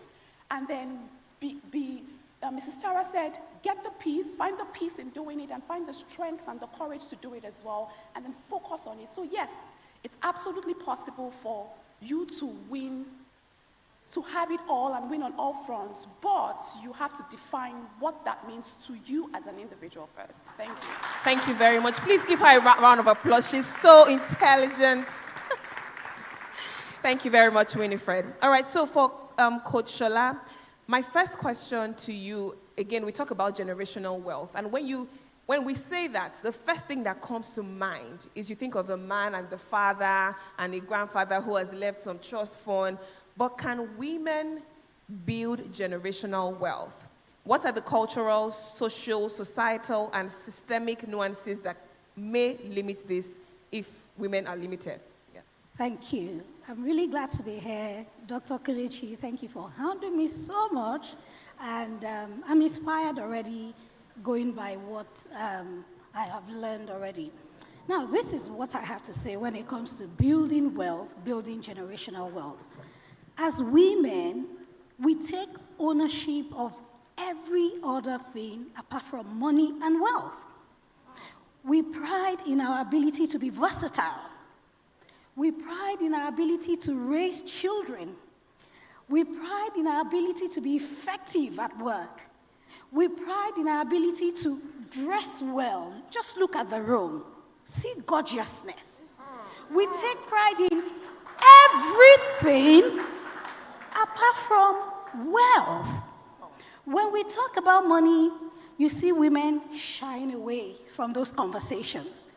Women are not proud to say, you know what, I have a portfolio of real estate. I have this, I have that. See, you are not prouding. You are simply just extending the culture of ownership into wealth. Let me give you a practical example. I come from a polygamous home. My father had 4 wives. Amazing man. My mom was the second. And then my father built this very lovely house in some part of Lagos where I grew up. And one sunny day, somebody knocked on our door and told my mom that the house had been sold. And we had only 6 weeks to leave the house. see why women will not own wealth and build generational wealth. Gratefully, my mother had a stock portfolio. In those days, stocks are still doing amazing well now. I talk about diversification, allocation of your portfolio. But she sold all her shares, and gratefully she had a land, the street beside that house. And I kid you not, in 6 weeks, she built a bungalow. And that was where we moved to. Now, imagine if she did not have that property. And my father moved on, like, so what? So what? And this was the woman that would work as a secretary Monday to Friday. Friday, hop on a plane, go to London, go to Rome, buy gold, buy so many things, come back on Monday morning, go back to work. Next Saturday, we do catering gigs, taking care of so many things. So when we talk about generational wealth, don't forget what I said. Take ownership. We are not going to be here for a long time.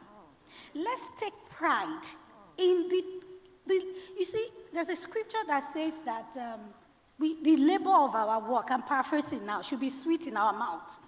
We do the work. Money is one of the most important things in life. They say money doesn't solve all the problems in this world. But I tell people money solves money problems. Sisters, am I right or right? So, listen. You work so hard. People work, and then they are 50, they are 60, they look back and they say, what have I done? May that not be your portion. And it's never too late. Money is one of the things that substantiate the efforts that you put in your day-to-day life. So own it. And then don't just build for yourself, build for your children. I tell people I want to be a grandmother that shows up at her grandchildren's house and they're like, Grandma, don't come. My life better. Because I can just write a check and say, you know what? I came with a Bentley. It's yours. Gone are the days where our children are our retirement plan. Not the women I see in this room. We are the ones that we will leave a legacy that will serve our children's children's children's children. Final example. Before my dad passed 4 years ago, he shared some proceeds from a land that his mom, who had died 35 years before then, from a house she built. It was sweet money. Let's aspire to build such things. Thank you. Somebody say sweet money. Thank you, Coach Shola. Thank you so much. Now I'm coming to Hansi. Good morning. Thank you so much for joining us. Now, you are a strong advocate for gender equity. My question to you is, what strategies have you used to amplify the voices of marginalized women and girls during the course of your advocacy work so we can learn from it? First, let me say that every woman is marginalized in one way or the other. So I always say gender is very strong on my agenda. Most people, most people don't know that I'm from Kano State. And so, yes, I'm actually a northerner. My father was from Kano, my mother from Kaduna. So growing up, we all know that northern women, most of the time, their voices are not heard. And so as I was growing up, I never used to see successful women in Nigeria until I attended my first WIMBIS conference about 24 years ago. And there's a reason I'm going there. And when I attended that conference, and this is for somebody that is sitting here, I looked around the room and I was asking myself, how does a Nigerian woman become the country manager of Accenture? Just like I'm asking, how do you become the GMD of Zenith Bank? So I was just looking around the room. Now, most people that came for that conference were saying, all these women showing themselves carrying designer bag. That was not what I was looking at. I was asking, how is she the ED of Shell and so on and so forth? So for me, I used that opportunity to say, I don't know what these women have done, but whatever it is, I want to follow and learn. So the first thing I want to say is that before you can use your voice for anybody, you must follow person where no road. So that you glean from the experiences. At that time, I just followed these Wimbies women and I was volunteering. Now, the truth of the matter is that everywhere you are, you will see the good, the bad, and the ugly. It is human nature. So, what you should focus on is what can I glean from the good? The bad, the things I should avoid. The ugly, we can't change it, we can accommodate it. But each way, you just learn. So when you learn, whatever it is you learn, you will now use as that ammunition that you will have when you have to speak. Why am I so passionate about women? Because I grew up with a single mother. My mother worked all her life to educate 4 of us to university level. And then when she was about to eat the fruit of her labor, she died from cancer. And one of the things I felt she didn't have as a single woman was a strong support system. So I am very passionate about women networks. So there is no opportunity I have that I don't serve in a capacity for women or speak for women. Now, Mojibade, you can see I'm a small storyteller here, but I'm going to answer your question. So, because of her, I imagine so many women that are in different spaces that don't have a voice. And so you don't have to cajole me to be passionate about women or speak for them.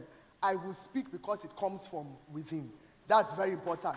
So the issues that touch women usually touch me, especially in the area of economic power, because that is where most women have been crippled.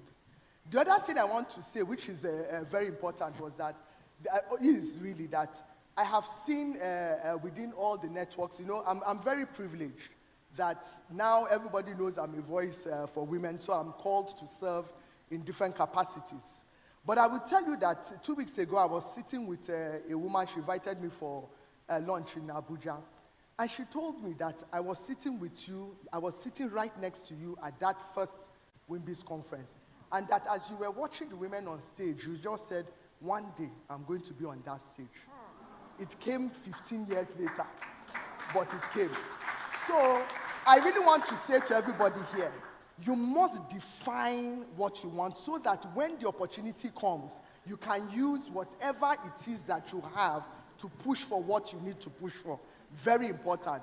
And as I conclude, I will say that there's a lady on social media. She was a nurse. I mean, she's a nurse. And she said that she has been in a ward for the past 8 years for people that are dying. So she's in critical care.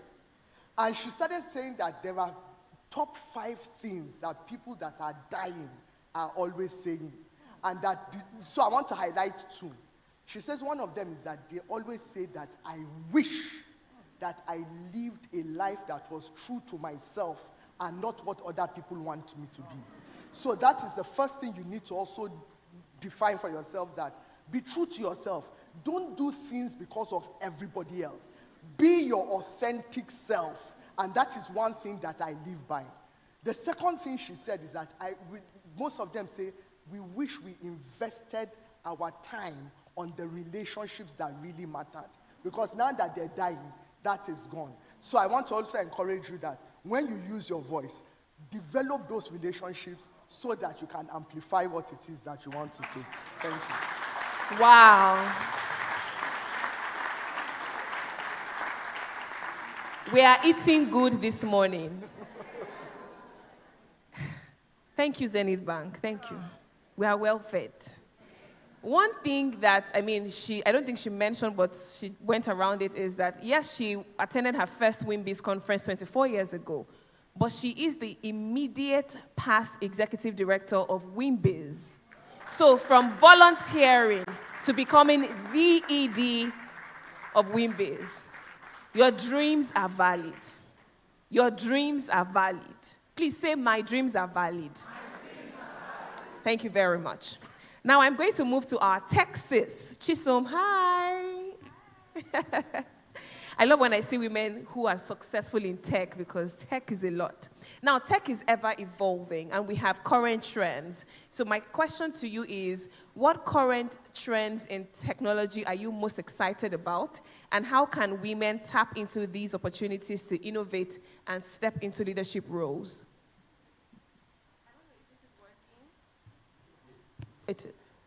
Okay, it's working. Oh, yes. Okay. Sorry. Hi, everyone. Thank you for having me. For the tech trends, I'll talk a bit about the ones that I'm really excited about and the ones that I know that in the next 10 to 15 years is going to get really bigger. The first is AI. It's a buzzword. Everybody knows about artificial intelligence. Second is big data, cybersecurity, or careers in cloud computing. Now, these words sound very, very big, but I can assure you that I wouldn't say it's very easy to learn, but I would say that building careers in this field is actually very rewarding. I'll give a little bit of backstory when I got started in tech in 2019, since I'm talking to women. And I walked into an innovation hub in school to learn how to code and also to learn from other people. And I didn't see any lady, unfortunately, and this discouraged me a bit. So what kept me going was the fact that I would go on social media and see women doing amazing things in the IT industry, and that was what supported me.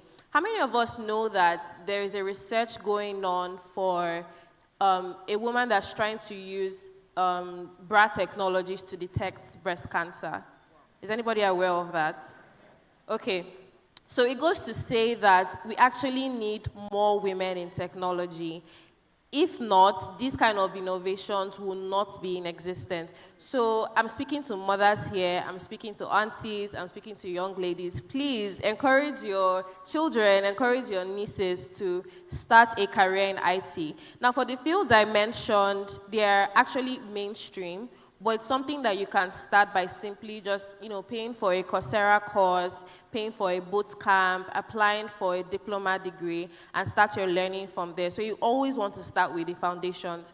Now, the way the industry is paced now, you don't really need to be a graduate of computer science or computer engineering to pursue any field in technology. Things have changed. So you can basically take courses online, and most importantly, join communities. I could mention a few. There's She Code Africa for women. There's Cyber Girls Fellowship for cybersecurity experts. There's also WeTech and a lot of other communities that are helping women and also empowering men to build technology fields. So as for leadership positions in the tech industry, I would say always learn above what you're currently on. So if you're in a graduate level role at maybe an IT organization, or you're a junior software engineer or a mid-level engineer, try to find out what senior engineers are doing and just immerse yourself and soak yourself under that mentorship and knowledge that you're trying to find. By the end of the day, tech is changing and you actually don't want to be left behind in this wave. You don't really need to learn how to code to start a career in tech. There are other non-coding fields like product management, project management, and all of that things that can really get you immersed into the fields I mentioned earlier. So yeah. All right, thank you, Chisom. But I'm going to thank you. A round of applause for her. But let me ask you this, right? Were there challenges that you encountered on your journey and how did you overcome them? Because there may be people here who are stuck or who faced maybe some hurdle or obstacle and they said, you know what, I'm not going for that, I'm not doing this. So did you encounter any challenge and how did you overcome it?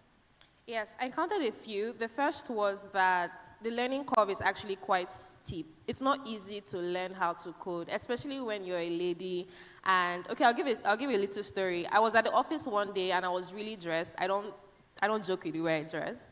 And someone reached out to me asking if I was the receptionist or asking if I was like the PM or something. So I was like, no, I'm a software engineer. I'm working in this company. And the person was surprised, said, he didn't really know that women are software engineers. So that was one thing that really took me off guard because it's something that can affect the way you perform, in a workspace when people think that women cannot do the hard things, right? So the first thing was, learning the right skills and also finding people that would mentor you. There are a lot of things on the internet, there are a lot of courses, so actually finding people that can mentor you on what to learn.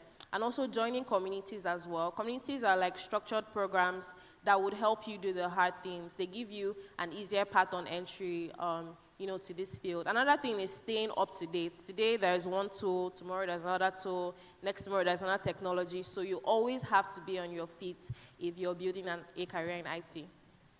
Thank you very much, Chisom. A round of applause for her.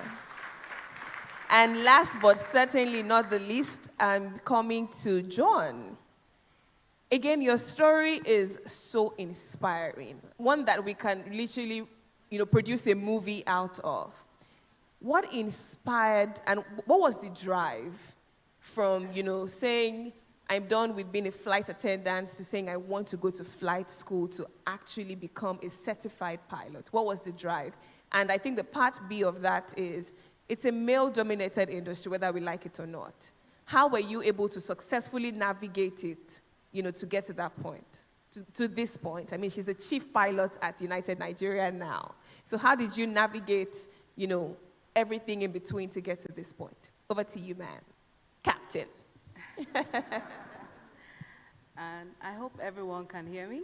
Yes. Okay. Good morning, everybody. All protocols duly observed.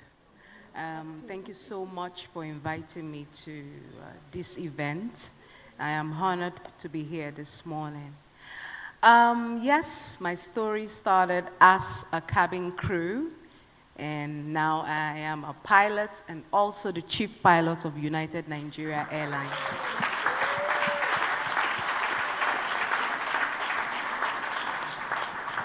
I have a BSc in business management.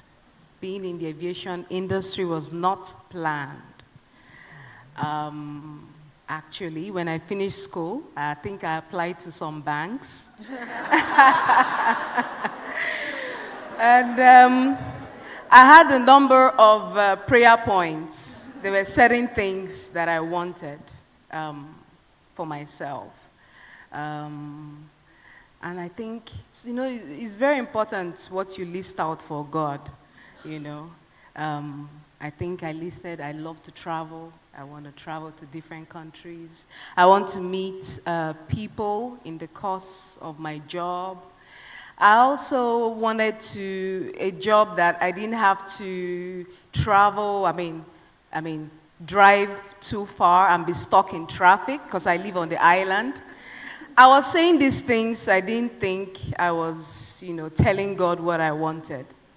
So, first on my list, I wanted to travel. I became a cabin crew. I meet people in the course of my job. I live on the mainland, very close to the airport, actually, then, years ago. And so everything aligned. As a cabin crew, it's also a professional job. I know use. Okay. When you introduce. Do you want to give this? Okay. Yes. Yeah. When you introduced me, you said from serving snacks to being in the flight deck. I must say the job of a cabin crew, there's a whole lot that they do. These guys go through classes for safety because they are in charge of the passengers as well. And then I was a cabin crew for almost 10 years with aero contractors. And I didn't plan to do that because I was like, oh, I was going to do this job for a few years before moving out and doing something else. But I found myself there. And I was like, okay, since I'm here, that means God wants me to be here. What's the next best thing? Because I looked at myself, 5 years from now, where do I see myself? I didn't want to be in the same place. And I decided that, hey, I can be in the flight deck up there, and decided to go to pilot school. I started off by myself without sponsor. And just like Mrs. Durotoye Tara said, people support you when Exactly. So, so I see that I got support when they saw the passion in me. I got people who supported me, female and male as well, who are people I look up to, who were mentors to me, going through my career as a pilot. My career as a pilot has come with challenges, especially, being in a male-dominated industry where they've seen you as a cabin crew. You serve me tea and coffee. Now you are in the flight deck with me. At the beginning, it was challenging, I always get some snide remarks, but hey, I put my head up and then I'll go cry in my car, wipe the tears, and then they want me to put my head down and I stay strong. I put in my best. One thing I know in the industry is, thank you. As a female, you have to prove yourself even more than your male colleague. Because you are constantly judged. For a guy, he would do this and it's like, okay, he knows what to do. And then for a woman, you have to go the extra mile. So it was hard work, and today it's paying off. And recently, I was promoted as a chief pilot of United Nigeria. Yeah. We don't have a lot of females in the aviation industry. We are trying to change that. Yes. I'm glad I'm at the forefront now, management level in the aviation industry. After this event, I have some interviews to conduct today. And I must say, I particularly give, opportunity to the female. And I'm hoping I get more women apply for the position. And that's also something I'm passionate about.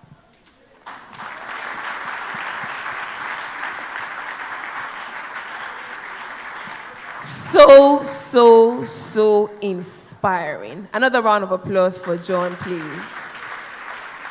Thank you. So because our time is fast spent, I'm just going to ask one final round of questions, and when I ask each panelist a question, also give your parting shots in line with winning on all fronts and accelerating action. I will start with Leila. Leila, so you touched on your bosses being of great support to you. So my question will then center around that. How important is it for women to have support systems who help amplify their voices and overcome challenges? I think support systems... I'm sorry, I'm going to cut you short. Then you give your parting shot so that I don't have to come back. Okay, and that's in terms of what winning on all fronts? Winning, not just, as we are trying to achieve gender equality. Okay, got you. I think that it's so important for women to have support networks and support systems. For many of us as women, I think our greatest support is often our mother, right?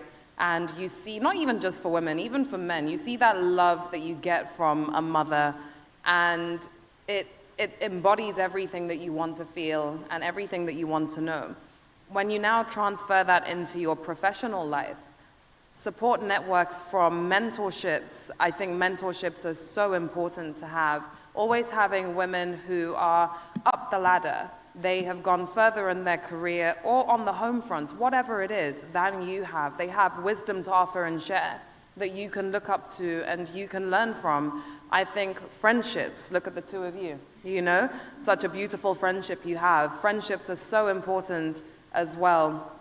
Family, and just surrounding yourself with values that help you to always remember who you are. And I think Mrs. Tara put it perfectly when speaking about winning on all fronts, because it's something I'm so passionate about. Like, It doesn't matter if you want to be in the office, not even 9 to 5, from 6 to 6. Do you? And that is amazing.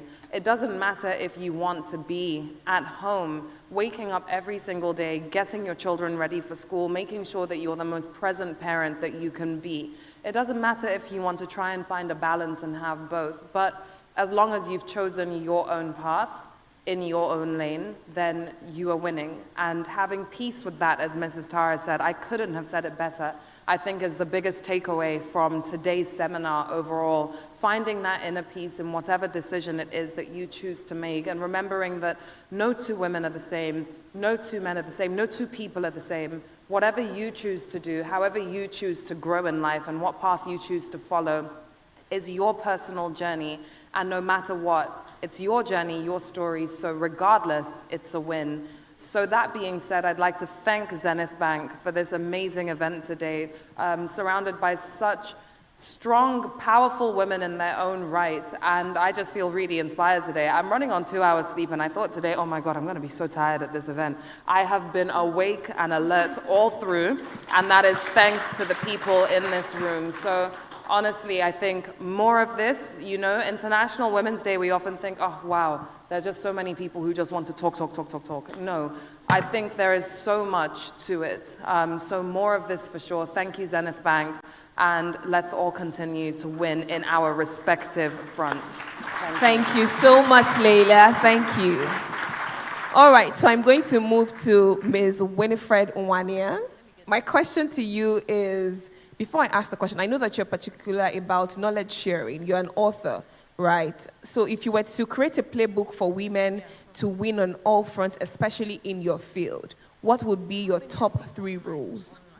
And then your parting shot. My top 3 rules? Yes, for women who want to succeed in your field. So you are, Delicious Foods, Winning School of Elegance, and a lot more. Okay. So how would people succeed? 3 rules. Okay, so I would rather say, how would you succeed in general, whether you are in my field or not? The first rule, first on my list, the top on the list, and the very most important, in my opinion, discover your purpose. You have to discover your purpose. Don't wake up every day without an agenda, without focus, without a destination.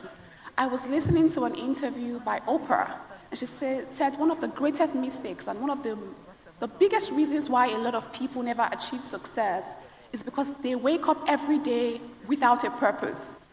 What is your destination? Craft a vision for your life.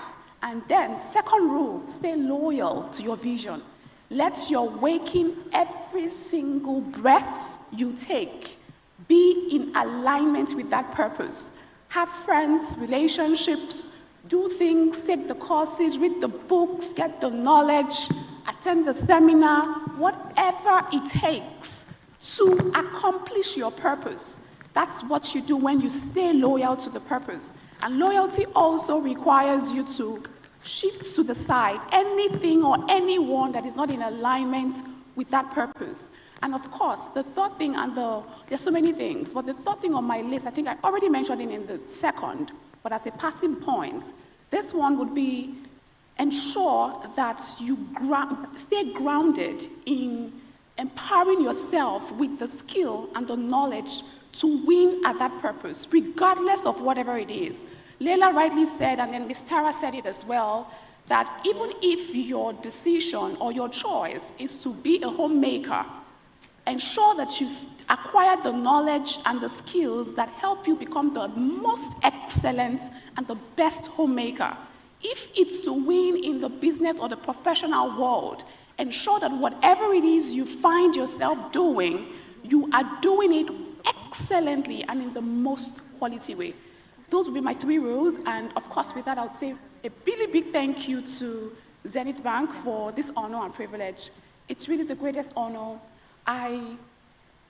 Permit me to say this really quickly. It was 3 years ago, I think, or was it 3 years, or when you were announced as the group head of Zenith Bank, I saw the announcement on social, sorry?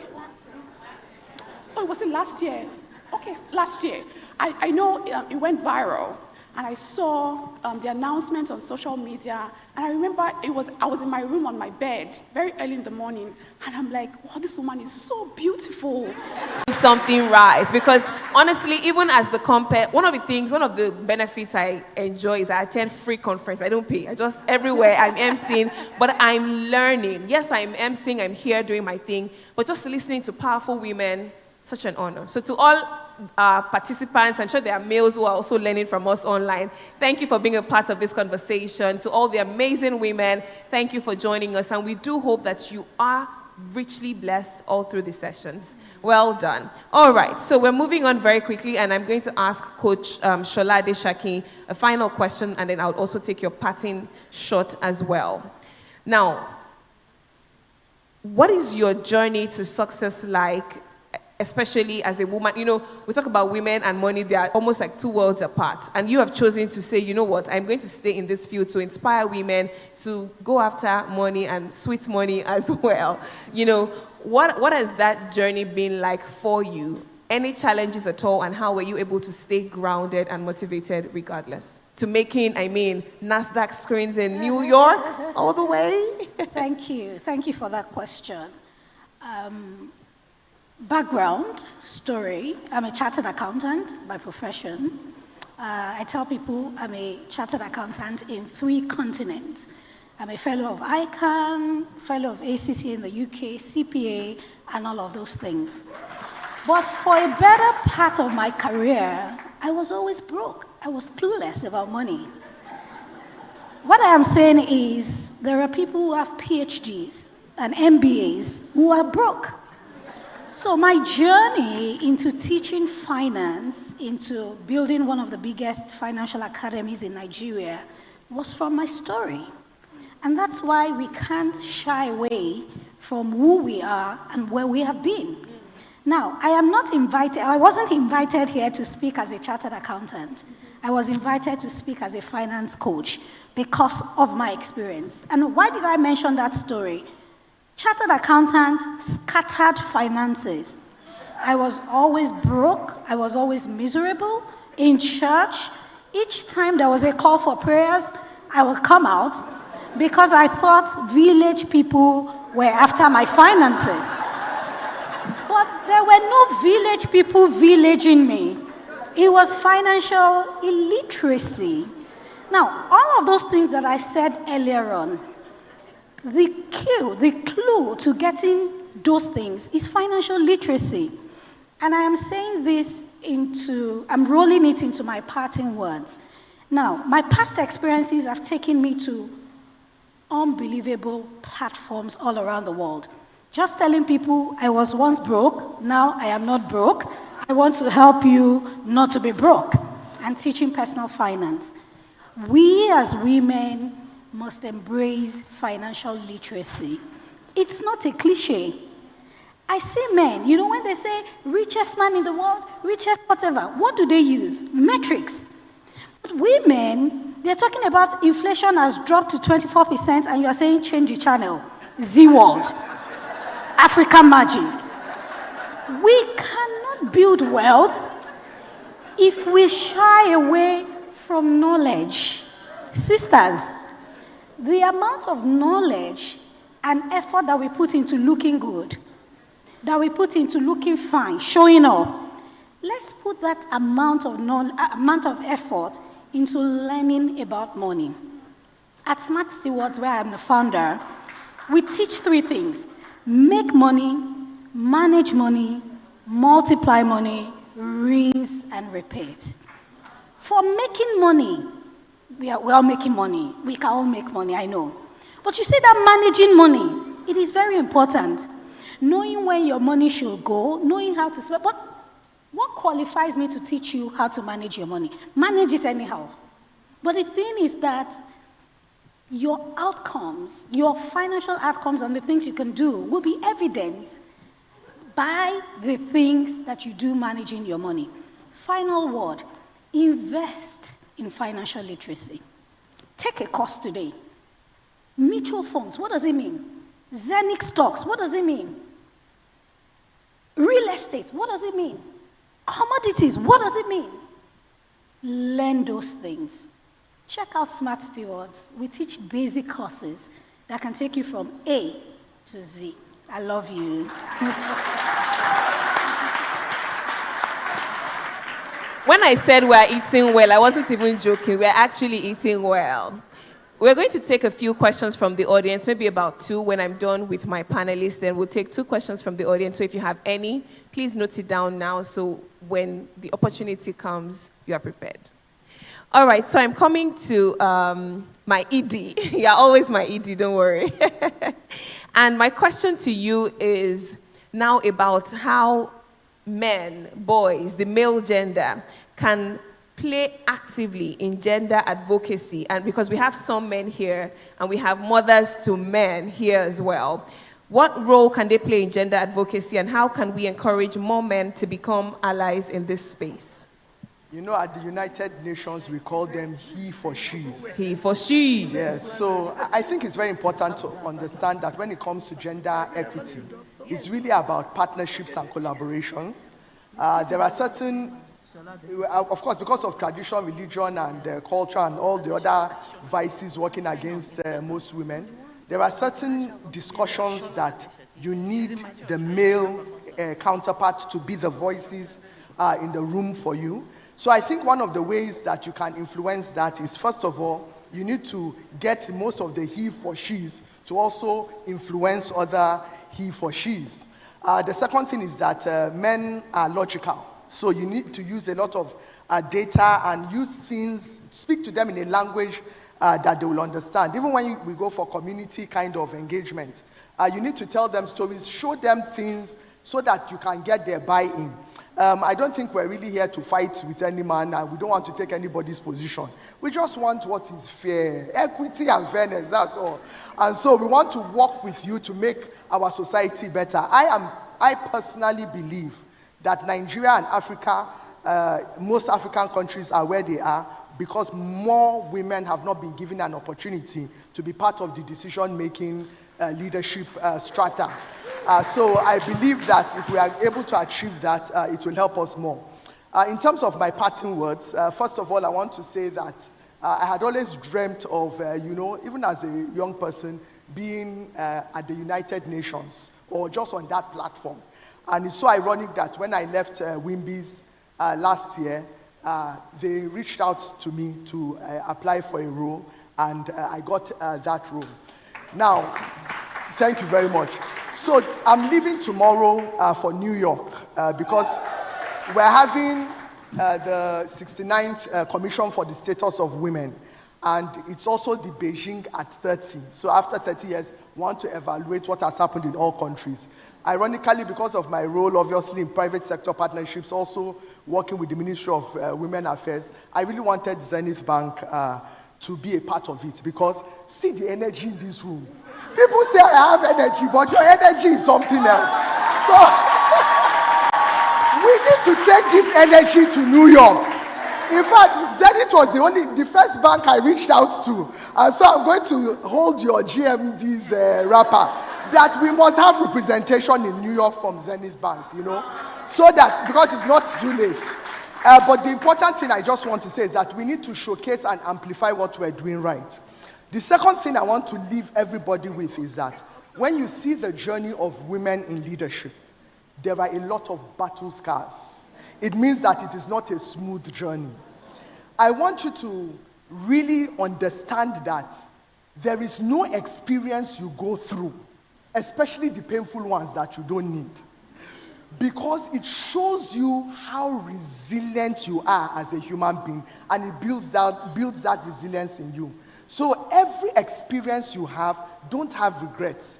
Only see them as opportunities to learn something new and use that learning to get to the destination that you have defined for yourself. So just keep winning. Thank you very much. Woo! We're eating good. Hansi, I know I already said that that's my last question, but I have one more, and I'm sure everybody in the room will support me. Do you have an MC for that event yet? Just kidding, just kidding, just kidding. All right, let's move on very quickly. But I'm not kidding, if you don't have MC, I follow you.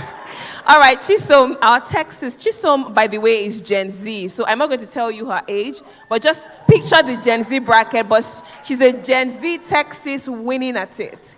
Chisom, if you had the opportunity or if you wish someone could have advised you before you got into tech, what advice would that be? Because now that you've spent about 5 years plus and counting in tech, what do you wish that you knew when you started? And then what's your parting shot? Okay, I think I'll repeat what Auntie Tara said when she was talking about, no, not Auntie Tara, the person that gave the commissioner, when she mentioned that you should be comfortable doing the uncomfortable things and you should also be comfortable doing the hard things. I never liked math. I did computer science, but I never liked math. And nobody told me that going into school to study computer science, I'll be doing a lot of mathematics. And that was like a huge discomfort for me because I had to push myself to learn something in order to be where I am today and also learn other harder things. So the first to be, like I mentioned earlier, the learning curve is actually steep. I'm someone that loves doing hard things, but sometimes you get discouraged when, number one, you're not seeing a lot of women in that space, and number two, everything just seems so overwhelming. So that's one. The second thing would be that I didn't know this field I'm in would be male-dominated. I wasn't given that memo before I started building a career in tech. So walking into hackathons, for instance, and you're all powered up, you're like, oh, I'm going to win this hackathon, I'm going to build the best solution. But you're seeing a lot of guys, and you're not seeing ladies that are doing these things. So that's also, very discouraging. So another thing would be the competition. The job market now in the IT industry is very tight. One, because the industry is getting very saturated. People are learning, a lot of people are now learning new things, and so many people want to get into the big tech companies, international companies, Silicon Valleys, and all of that. So, but how I encourage myself is, seeing other women that are doing amazing things. I always tell my mom that I want to see more women CEOs in the tech industry. When you're calling people like Elon Musk, Mark Zuckerberg, Jeff Bezos, you're not seeing the ladies, right? They are there, but they are not enough. So I think my call to action would be for women to build, or for women to be encouraged to build more tech skills. Women should be at the forefront of innovation because at the end of the day, it's actually going to benefit each and every one of us. Thank you. Thank you so much, Chisom. And finally, to the captain. My question to you, and as I take your parting shot as well, is did you encounter any trade-offs on your journey to success? I mean, being chief pilot at United Nigeria. So imagine people say, oh, well, she has left us. She's no more on our level. She's now proud. She's now arrogant. Did you encounter any of those? And how did you stay grounded? Not as a plane, but grounded in yourself. Sorry.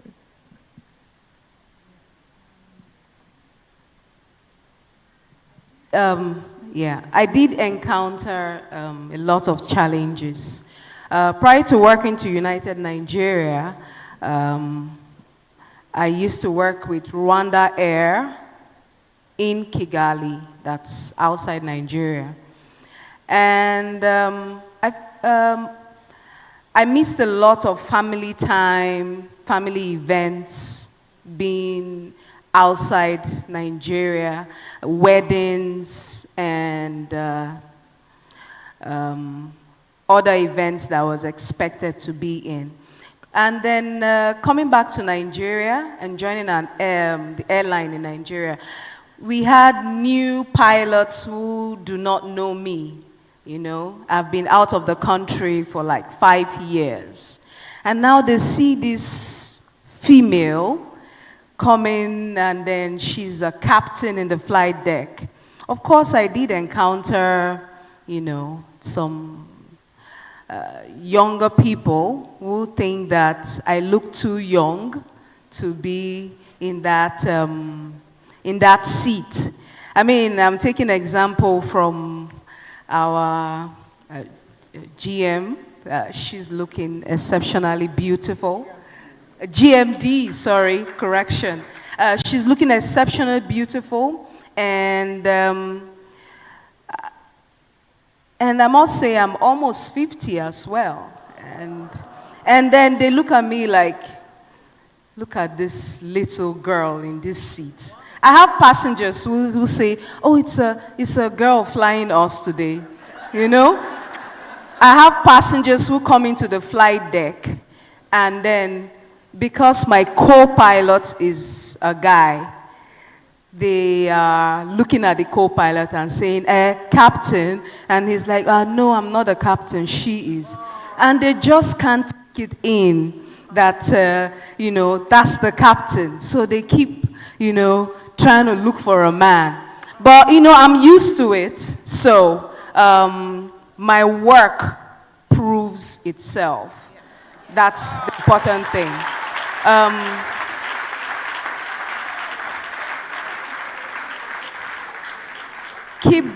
I keep doing what I have to do.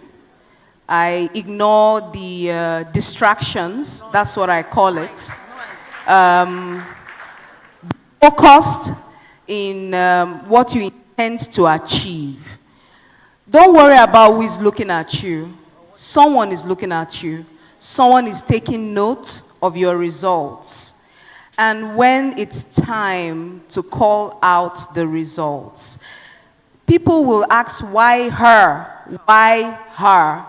But when you were running your race, putting in the efforts, you know, they were busy looking at, oh, she's this, she's that. But, you know, keep doing you. Put in the work, which is what I tell every female I meet. I also do speak to even crew. I let them know that you can be whatever you want to be. So nothing is impossible for a woman. I don't see limitations. In the aviation industry, we have female engineers, aircraft engineers. They go under the aircraft.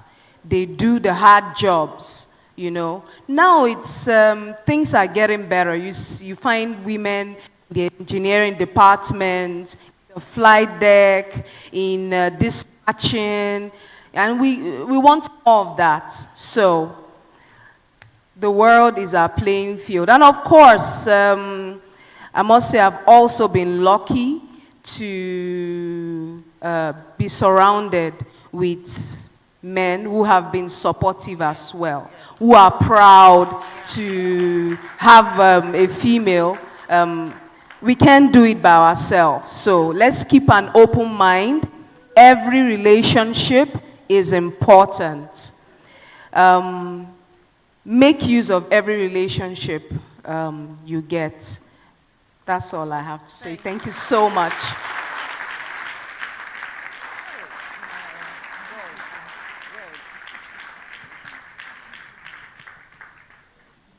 On that note, ladies and gentlemen, we have officially come to the end of this panel conversation, but I must say this has been one of the best sessions I've moderated in the entire history of my career. I am richly blessed, and these women are absolutely phenomenal. Please celebrate Leila Johnson Salami, Winifred Nwania, Coach Shola Adeshaki.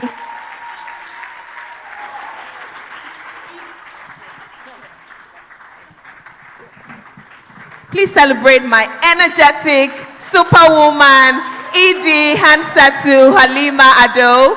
Please celebrate Chisom. Chisom, thank you. And then, of course, Captain Joan. Thank you so much. Thank you so much. And to our online participants, thank you very much. As I wrap up, before we take questions, there's a quote that I really love by Marianne Williamson. It says, "Our deepest fear is not that we are inadequate. Our deepest fear is that we are powerful beyond measure. We ask ourselves, who am I to be brilliant, gorgeous, talented, admirable, and outstanding? When the actual question should be, who am I not to be? Who am I not to be brilliant? Who am I not to be talented? Who am I not to be excellent, exceptional, outstanding, and whatever it is? And who am I not to win at my front?" So today, we are making a pledge. Please, with your name, I, Mojibade Shosoya, commit to winning at my front. We love you. All right, we'll take 2 questions and then we'll wrap this up very quickly. Thank you. There's a lady with the purple scarf. I saw your hand first. And then we'll take one from this side. That hand, then she's like, if you don't see me, I'm going to put it all the way up. Yes, please. 5 questions. Our gracious GMD said, why 2? Why not 5? So we'll do 5. All right, so very quickly, your name and what the Lord has done for you. And your question. And your question. Good morning, everyone. My name is Omobolanle Mutiata Adeduro. I'm the CFO of Anthem Producing Limited. I'm an accountant by profession, member of Federal Reporting Council of Nigeria, and fellow Chartered Institute of Taxation of Nigeria. Roll it out!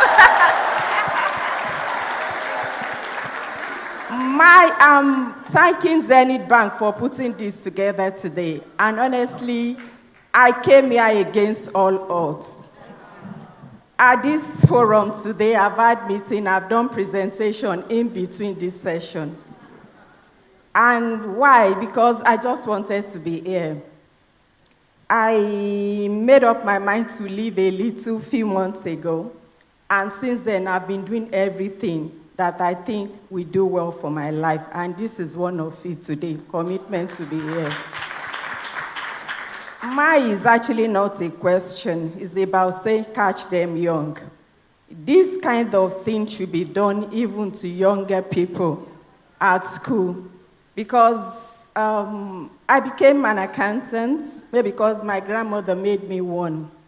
If she did not catch me young, I was actually preparing to be a medical doctor or a pharmacist. I am a physics, chemistry, biology person. But she taught me 1, 2, 3 with beans. And she taught me accounting. Then I didn't know what it was. We write on the wall. She was selling beans, yam flour, and other things. She didn't go to school. So we write on the wall, if you buy 8 bags of rice or beans or yam flour, 1, then 8 for beans, then slide 8 for other things. Then we put your mark near whatever number of items you have bought on the wall in her shop, because she didn't go to school and that's the only way she can understand. And so when you pay for a bag, we strike off 1 near your mark. Then later we migrated to exercise book. She can also pick, but with the same method. So if she didn't catch me young, then I wouldn't know all of this. And today, when I use calculator to add things up, I must use my brain to check whether it is correct.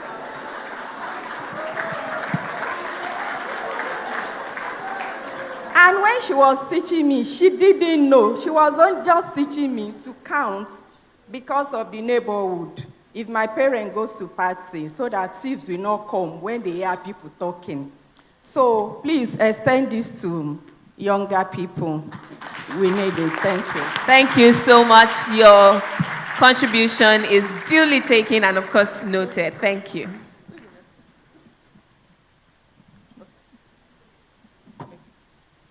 Good afternoon, everybody. Good afternoon. Good morning, sorry. My name is Paulette Agu. I work with Treasury Operations, Zenith Bank PLC. My question is, can you have more than one front? Because personally, I've tried different things and sort of, let's say, excel to an extent on different fronts. So how do you know when you're doing too much, or is it possible to have more than one front and still win in all of them? Thank you. Thank you very much for your question. Which of my amazing panelists wants to take this?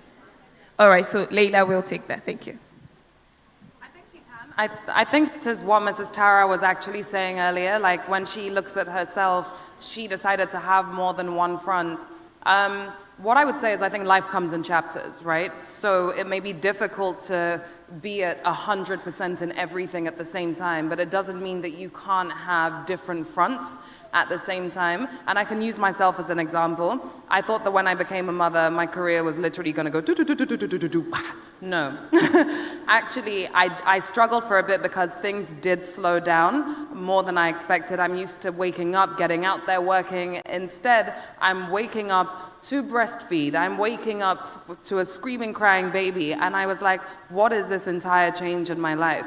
But I realized that, hey, it's a new chapter and a new front, and it doesn't mean I can't have more than one front at the same time. So as she got older, I was able to then go back to work, do the things I love more. And now I'm at a point where I'm finally finding that balance as a young person who still loves my life, my friends, my social life, and then as a mom, and then as a journalist at the same time. So yeah, I think it is definitely possible, but being patient with yourself and kind to yourself and not thinking that you have to be at 100% in everything at the same time. I don't think that's possible, and I also think that's just unhealthy, and health is more important than anything.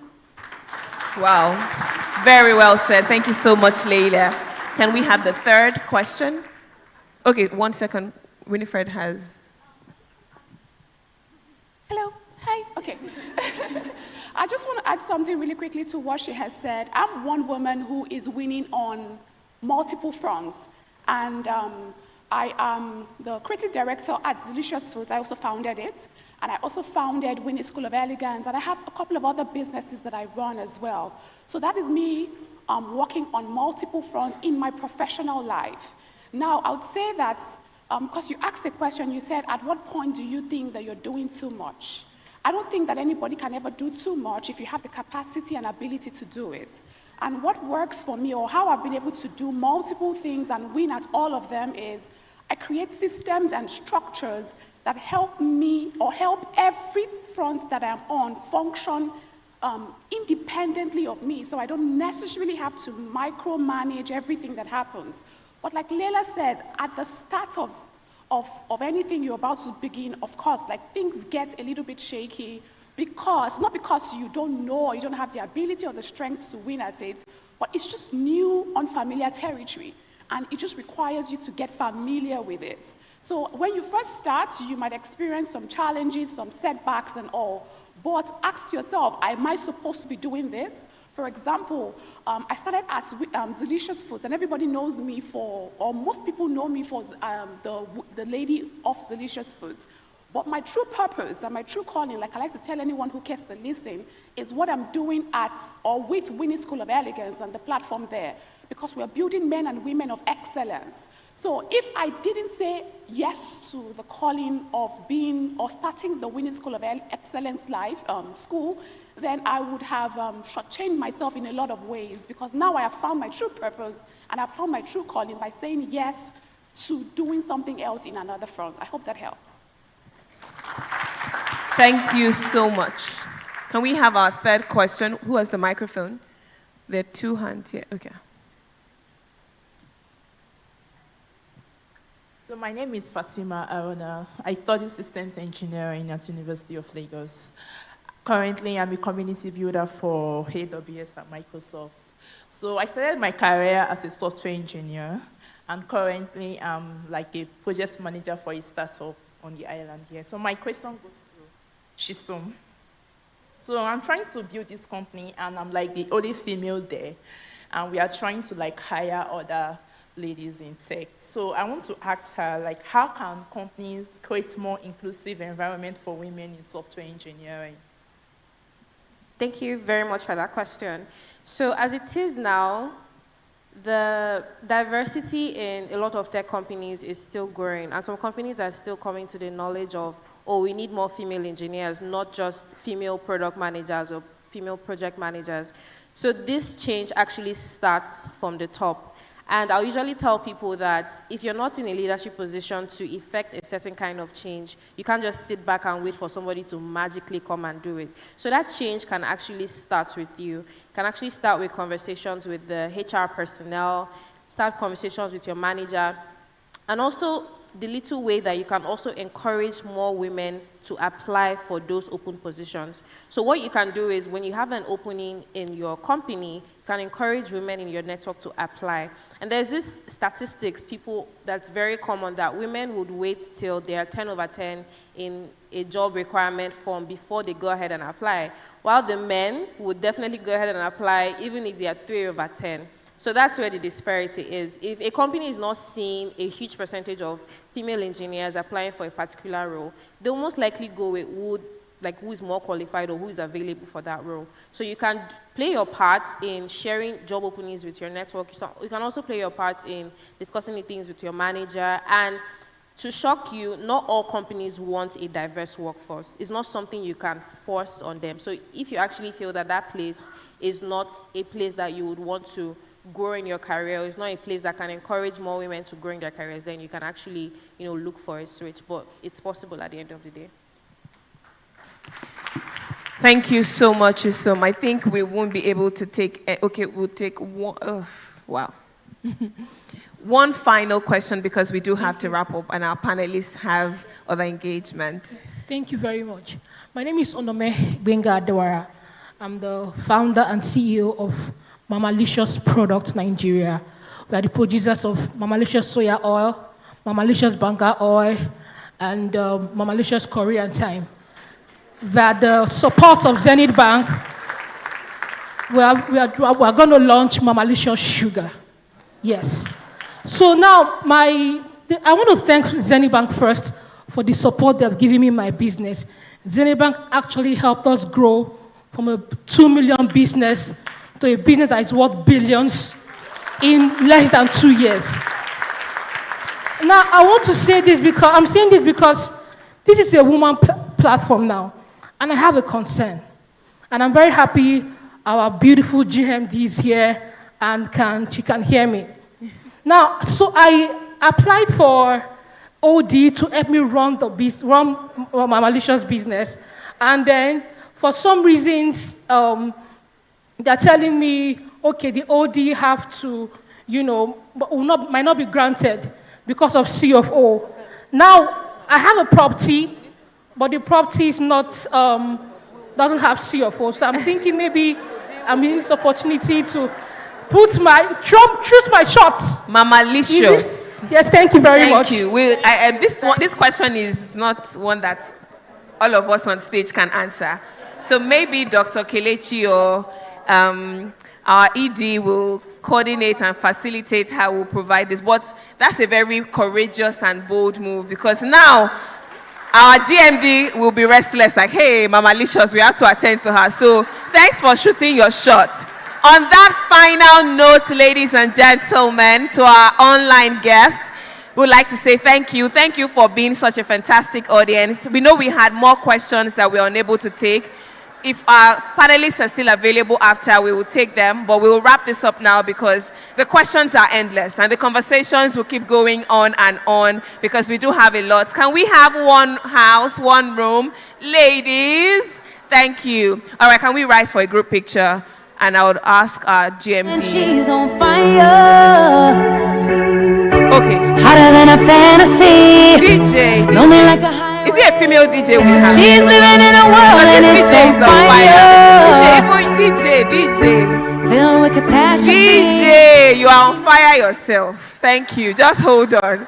All right, we'd like to take the vote of thanks very quickly before we take the group picture. Please, again, I'd like to crave your indulgence. Comfortably be seated.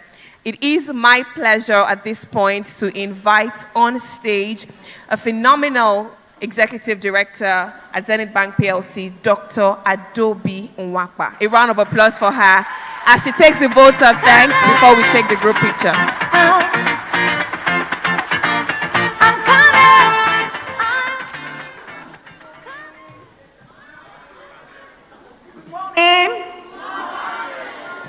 Happy Women's Day.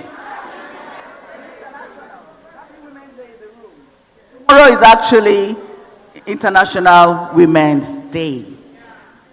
Our panelists, our distinguished guests, our phenomenal keynote speaker, our esteemed Dr.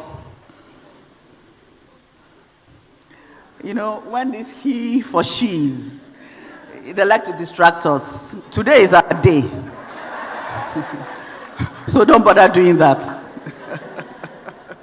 Okay, thank you very much everyone for coming. Our distinguished guests, ladies, women, he for she is here. Gentlemen, we thank you for coming. You can see that it's been a very, truly inspiring summit. You agree with me? Yes. As we celebrate International Women's Day today, for tomorrow, March 7th today, March 8th tomorrow, 2025, under the theme, Accelerate Action. That's what it is. Accelerate action. So on behalf of everyone here present, I extend our deepest appreciation to our phenomenal keynote speaker, Honorable Commissioner Folashade Medebem, our esteemed Tara Durotoye, our indomitable Dame Dr. Adora Umoji, OON.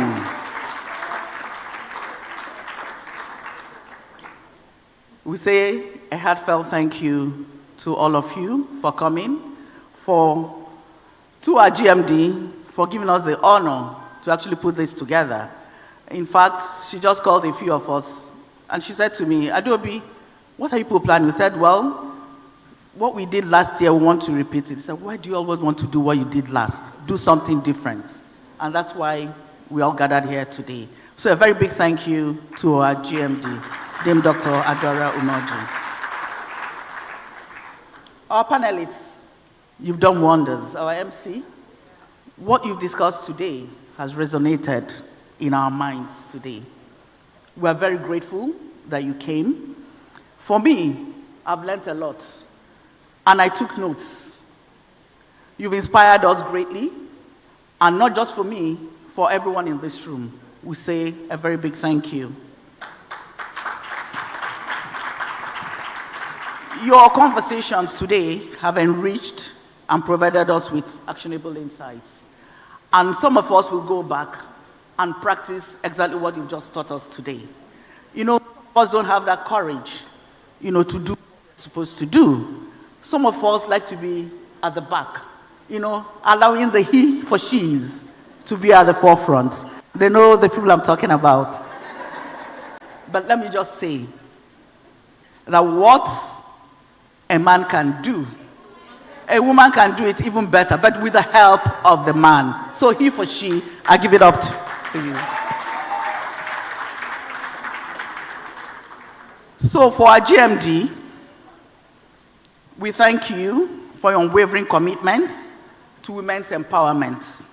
Most of us are here because she's here, because she made it happen. We say a very big thank you to you. Our distinguished guests, our partners, all of you have contributed to the success of this event. A heartfelt thank you to all of you. So as we leave today, let us remember that Accelerate Action is not just a theme or slogan. It is our responsibility. Can you please clap for that?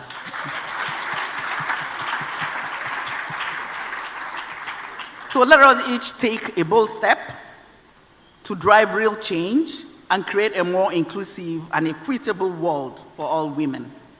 Once again, thank you all for being part of this impactful celebration. Happy International Women's Day. Thank you, everyone. Thank you so much, Dr. Adobe Nwakwa. All right, before I invite the GMD, I'm going to ask everyone to please rise. We will strike the pose. Photographers, you take an aerial view, I think, from here, from the stage.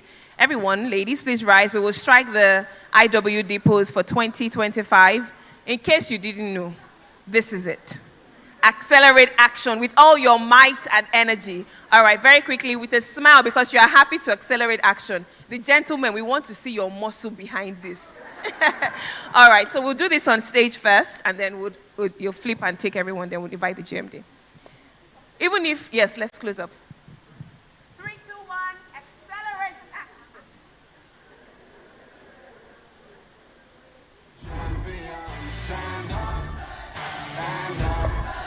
All right, so do we have everyone? We'll have the audience. Stand up.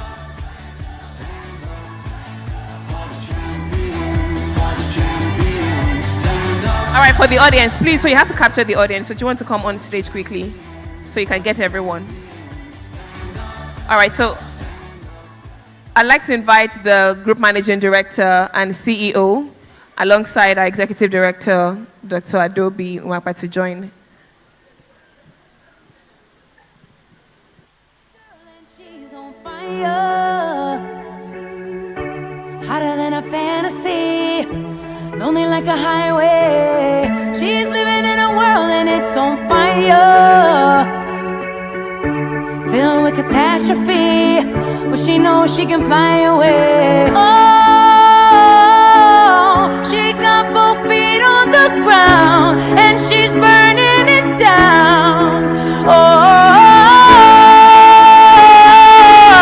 she got her head in the clouds and she's not backing down. This girl is on fire. This girl is on fire. She's taking on fire. This girl is on fire.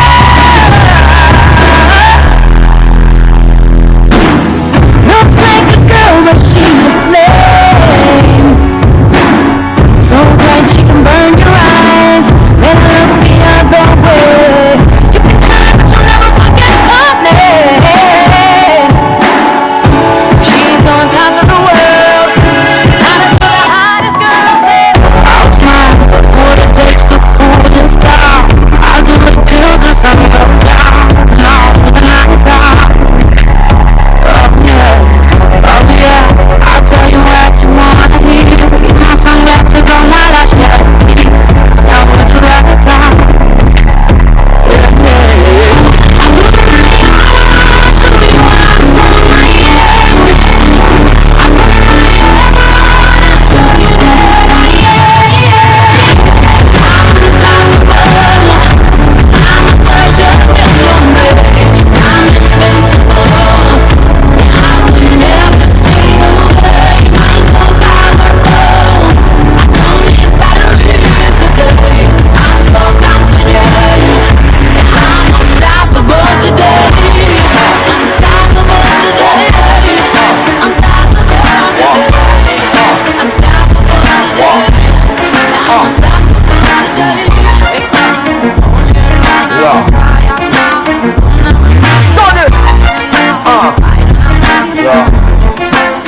This one goes out to all my women, you know, my strong women. So amazing how this world was made. I wonder if God is a woman.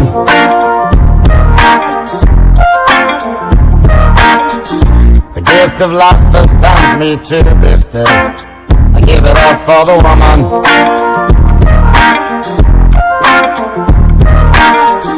She's the constant wind that fills my sail. Oh, that woman. With a smile and a star, she'll protect you like a child. That's a woman. She'll put a smile upon her face and take you to the higher place. So don't you underestimate strength of a woman. Strength of a woman.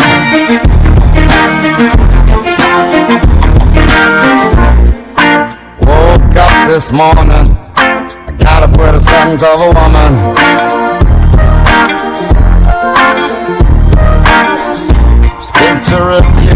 what life would be.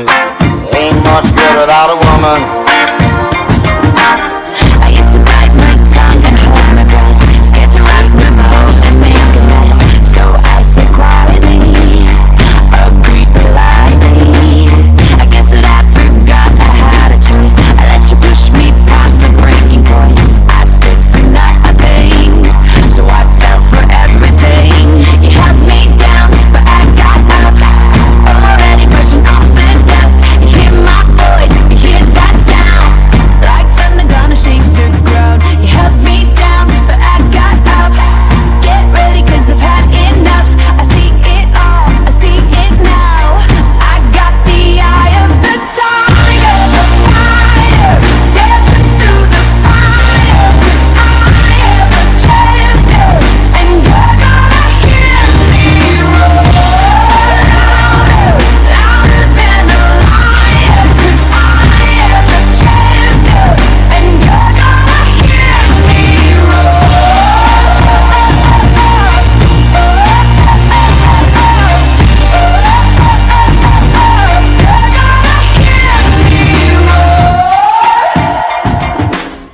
Now I'm floating like a butterfly, stinging like a bee. I earned my stripes. I went from zero to my own hero. You held me down, but I got up. Already brushing off the dust. You hear my voice, you hear that sound, like thunder gonna shake the ground. You held me down, but I got up. Get ready, 'cause I've had enough. I see it all, I see it now. I got the eye of the tiger, the fighter, dancing through the fire. 'Cause I am a champion, and you're gonna hear me roar louder, louder than a lion. 'Cause I am a champion, and you're gonna hear me roar.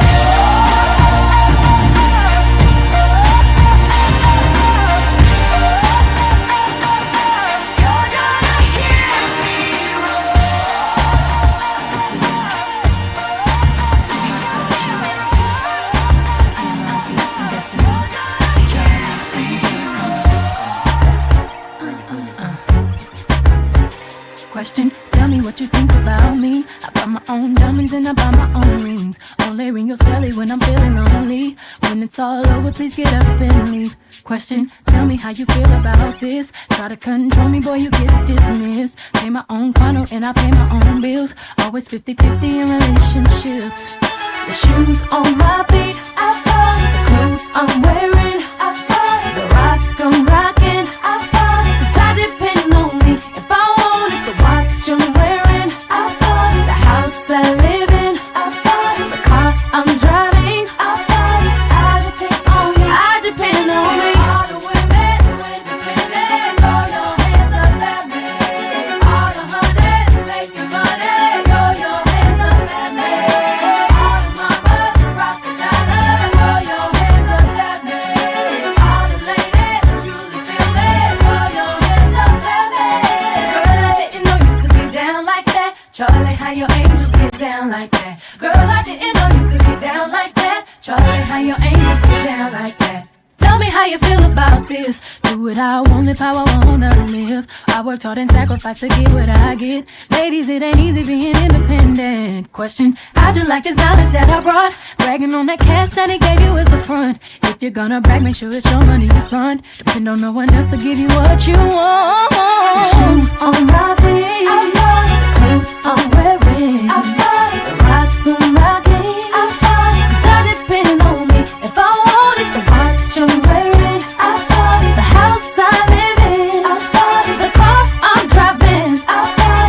I depend on me, I depend on me. All the women, hey, hey, all the hunters making money, throw your hands up at me, baby. Rock the dollar, throw your hands up at me. All the ladies who truly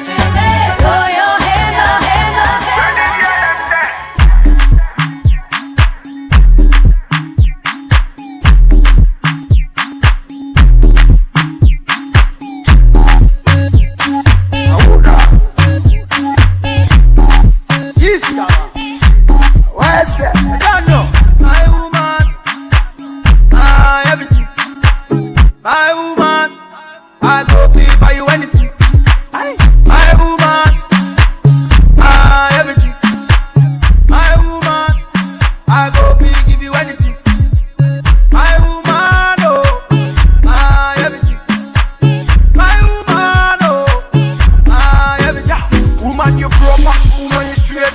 Man a brother, your genetic trait. Waiting for you was never too late. Remember say you want the food in on my plate. Yeah, I love me indicate and it is so concrete. And we never lose faith for making you my soulmate. Get this one straight, say are you married? No matter how them hate, they can tell you